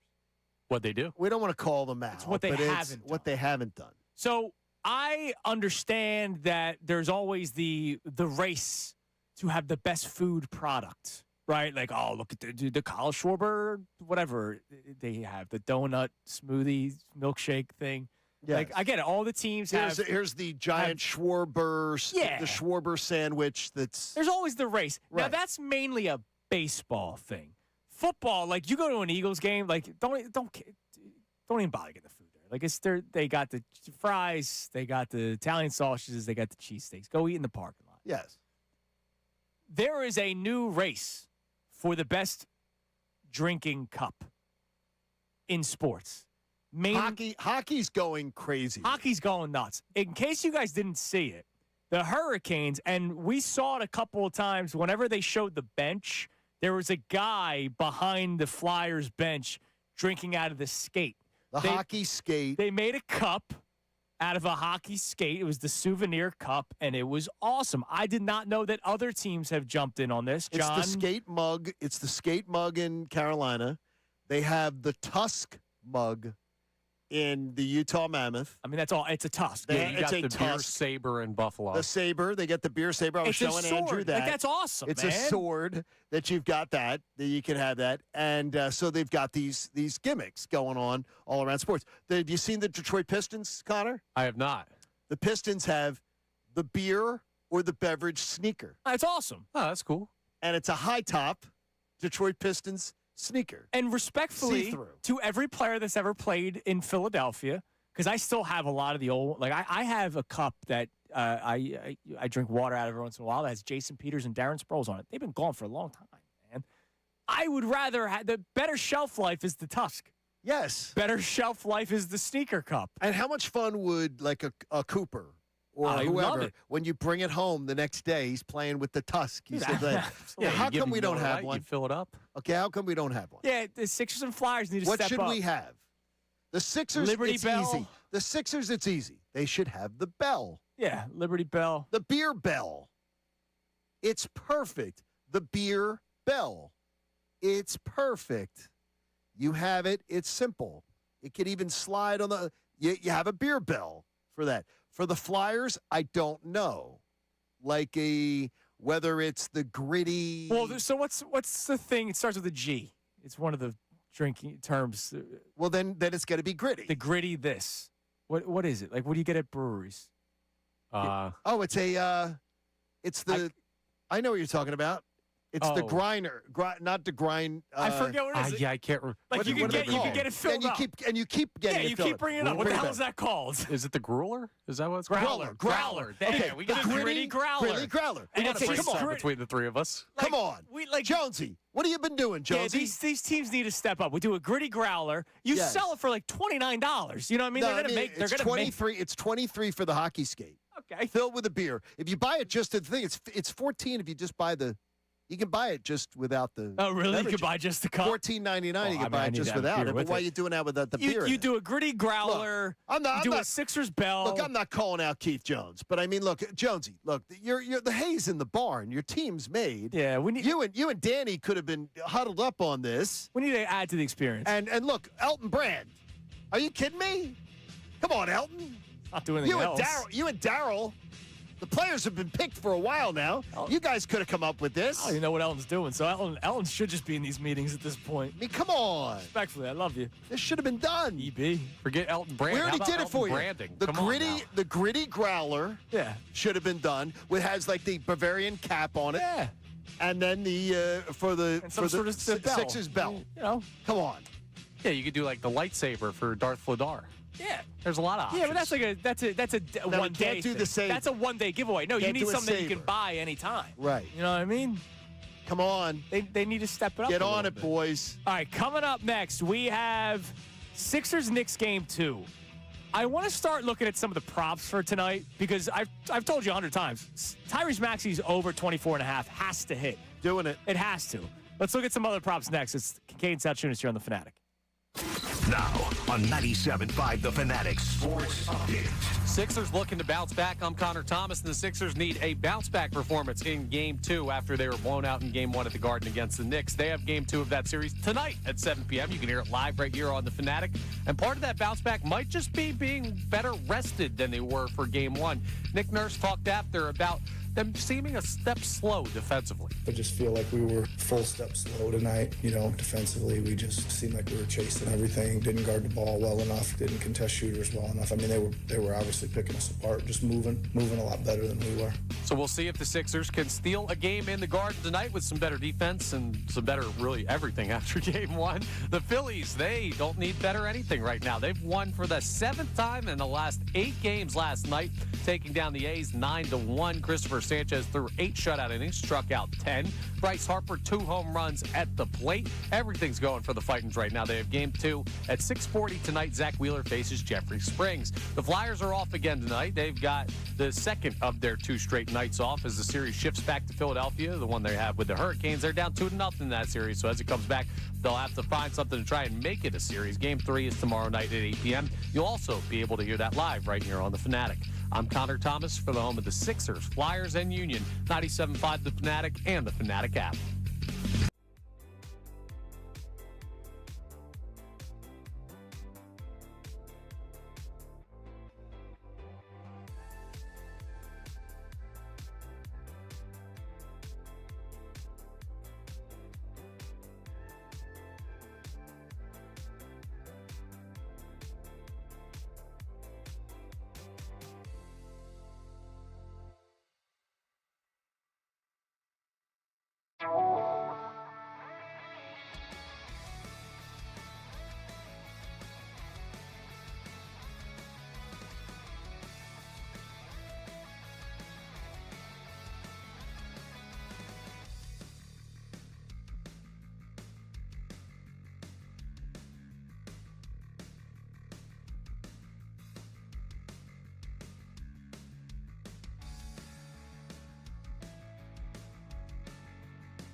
It's not going to be Embiid. That's not going to be Maxey's job tonight. I'm not asking necessarily VJ Edgecombe to do it. I need Kelly Oubre to be the where's Josh Hart guy. When I'm kind of serious, it's not a thing. When we talked about the box and one thing yesterday, like, can we do a reverse box and one where Kelly Oubre's like not a part of the offense? He's just trying to stop Josh Hart. I'm kind of serious. Like, the Knicks can't get rebound after rebound after rebound. Kelly Oubre's over-under is 5.5. It's a perfect number because he's been 5'5", 9'6", 4'6", 5'7", 3'5" over his last 10 games. He's right. He's averaging that 5. Yeah, he's been right there. It's a tight number, but if I'm not asking him to be a contributor offensively and in terms of a scoring standpoint, I need that man to grab boards. You do need him. Too. I won't go. I'm not going to put him on there. Okay. I'm not going to. And maybe I should, but I'm not putting him on there. So I have a same-game parlay cooked up right now. Maxey's over in points and threes. Edgecombe's over in threes. Embiid's over in assists. Oubre's over in rebounds. I threw Paul George in there because you made a good point, Connor. He's been shooting the three very well. And I have the Sixers plus 7.5. I'm not going money line. I'm not going outright. Just Sixers plus 7.5. $10 wins you $307. All right. Hey, why not? If you want to take the 7.5 out, if you just don't like that, $10 wins you $235. Still a nice payout. That's a nice payout. But I want the Sixers to cover because I want the Sixers to be in this basketball game, and I want the Sixers to win. I have a sicko Galaxy Brain edition. Maybe this is something off to the side. And I don't know what side of this I'm on. Mitchell Robinson's over-under is 4.5 points-wise. Now, it's a weird strategy because I don't know if he's playable in this series. He's so important to them defensively, and the Sixers did the hack-a-Mitch. Yeah, he's playable if he's hitting his free throws. So they tried this earlier in the year, and he made all his free throws. And so if he makes 5 free throws, the over hits. Yeah, that's a tough thing. But if he misses the first 2, do they yank him, and do they immediately foul him again, and then he could never get to that over? If you're feeling something at the free throw line, maybe take a look at that Here's what's going to happen. It's going to depend on how Cat is playing against Embiid. If Embiid's cooking Karl Anthony Towns, maybe you see more Mitchell Robinson. Because I don't even know who that other guy was that they played at one point. He doesn't play at all. Because remember, Mitchell Robinson and Cat picked up like 2 or 3 early fouls, so they played this guy that nobody's ever heard of. I don't think that guy's going to play much. Yeah, they have one other 7-footer outside of them, and he's a nobody. All due respect. Yes, exactly. With all due respect. All right. With all due respect. I said with all due respect. Yeah, so you can say whatever you know what that you can is. say whatever you want. That's the rule. And when you say that. No, it's the rule. You can say whatever you want once you say with all due respect. Yeah. All right, what do we have on the Davis Honda text line? Feel the Davis difference. You can check them out in Burlington. So this texter checks in, Steve in Thorndale, who says, need this dub tonight for the Sixers. Need it, in all caps. My mental state depends on it, and it starts on defense. Yeah. I mean, okay. It also starts with Tyrese Maxey being involved. That's where I'm going first. I'm not even focusing defense yet. Like, it starts with Maxey. Like, you can't have a first quarter where he takes one shot. But defense is much more important this time because they had way too many open looks. We could talk about how they didn't miss. They also didn't miss open looks. You can't let the opposing team have a lot of open looks. No. Karl Anthony Towns hovering at the top of the key by himself. I don't understand. I don't understand. I just didn't understand the strategy. Yeah, there was a lot that I did not like to agree me, with. It just seemed really, really weird. Yeah. It just seemed weird. Yeah, I don't agree with it. All right, coming up next, we'll see what the people are thinking, Johnny. Poll's been standing strong, as it always does, thanks to Dr. Avidan and Pell and Iron Mountain Men's Health. Where are we at with the Sixers going into Game 2? It seems like the confidence is still there, Johnny, which is a good sign because it wasn't there last round. It's Kincade Salciunas, 97.5 The Fanatic.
little tip. We have a pair of tickets to give away tomorrow morning for tomorrow night's Flyers game. Horn me up. Look, just because they're down 2-0 doesn't mean I'm not horned up. Let's go Flyers, man. They got to bounce back. Let's go. They played really well in game 2. I'm hanging out with Dr. Avedon Appel at 10 o'clock. Don't be too loud when you're saying that. That is awesome tomorrow. That is awesome. Tomorrow on the show. So, boys, what do? We can't do what we've done before, so we got to do something different. What about a voice memo thing's good, right? Yes, because we want to hear voice memos, so that way people participate. From the people. And then everybody has the time we're giving people a little homework. So for tomorrow, so we don't want anybody to submit anything before tomorrow's show, so you could work on. How about a poem? Anything you want. Oh, Captain, my Captain. It could be a poem. Yeah, I stand on the desk. How about it could be a Kincade Salciunas poem? It could be a Love of the Flyers poem. It could be the most highly entertaining poem. I like that. And it cannot be longer than, let's say, the poem cannot be longer than, what do we want to go, 15 or 20 seconds? Let's go 20 seconds. 20 seconds is the limit. If you go 21 seconds, it's eliminated. Wow. Done. You do not get to go. We call the Flyers, and they won't sell you out. We actually call the cops, and you get arrested. All right, so that's what it would be. No, it's what, are we living in Newtown?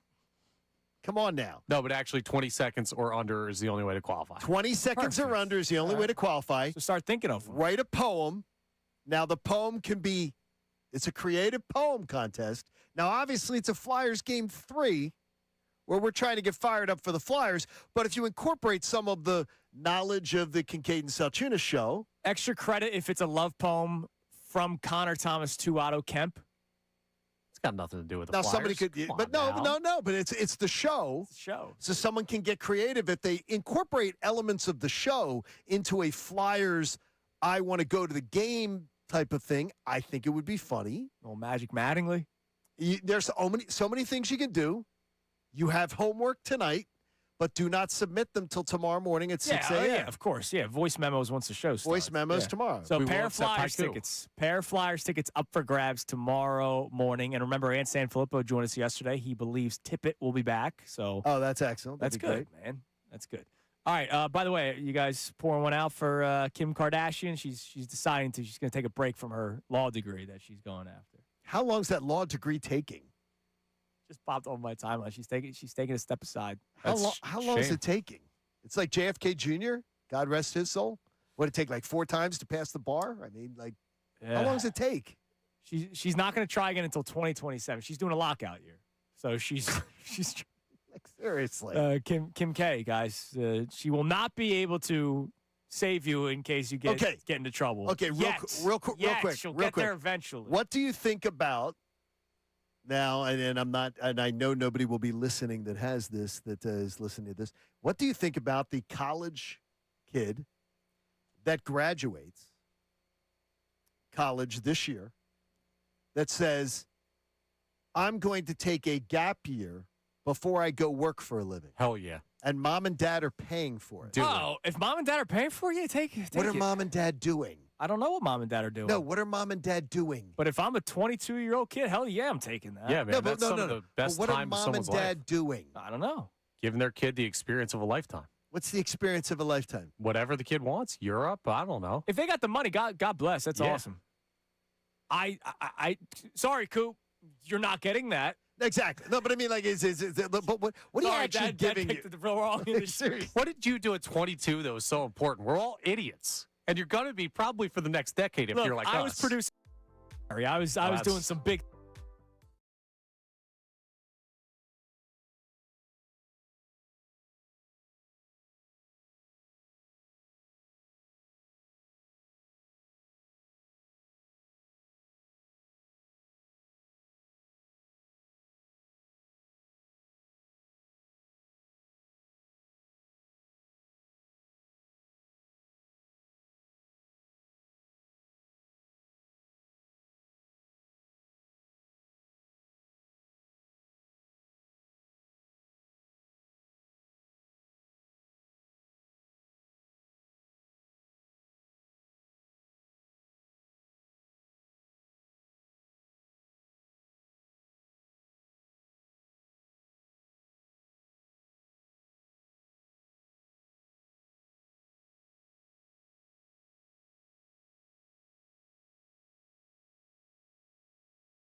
out, so that's why I'm just making because they're trying to read our lips of what we're saying.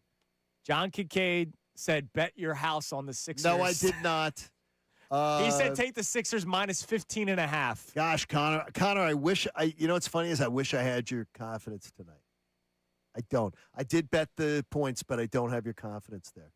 Money line coming back 1-1. I'd love to think. I'd love to think the way you do tonight. Just not. Go Sixers, I'm not man. feeling it. Go Sixers. Yes. Go Sixers. Tyrese Maxey's in the 30s tonight. Over under 4.5. He's in the 30s. That I think I can believe. I feel very good about that. All right, everybody have a great rest of your day. We got Middays with Marks coming your way next. Johnny Marks and Sean Brace and Ray Dunn. Don't forget on Friday they'll be at the Aronimink Golf Club. Your chance to check them out.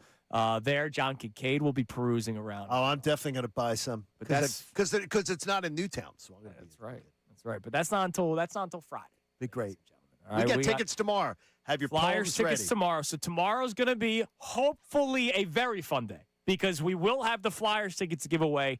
And if we could couple that with reaction to a Sixers victory, that would be a lot of fun. So everybody have a great rest of your day.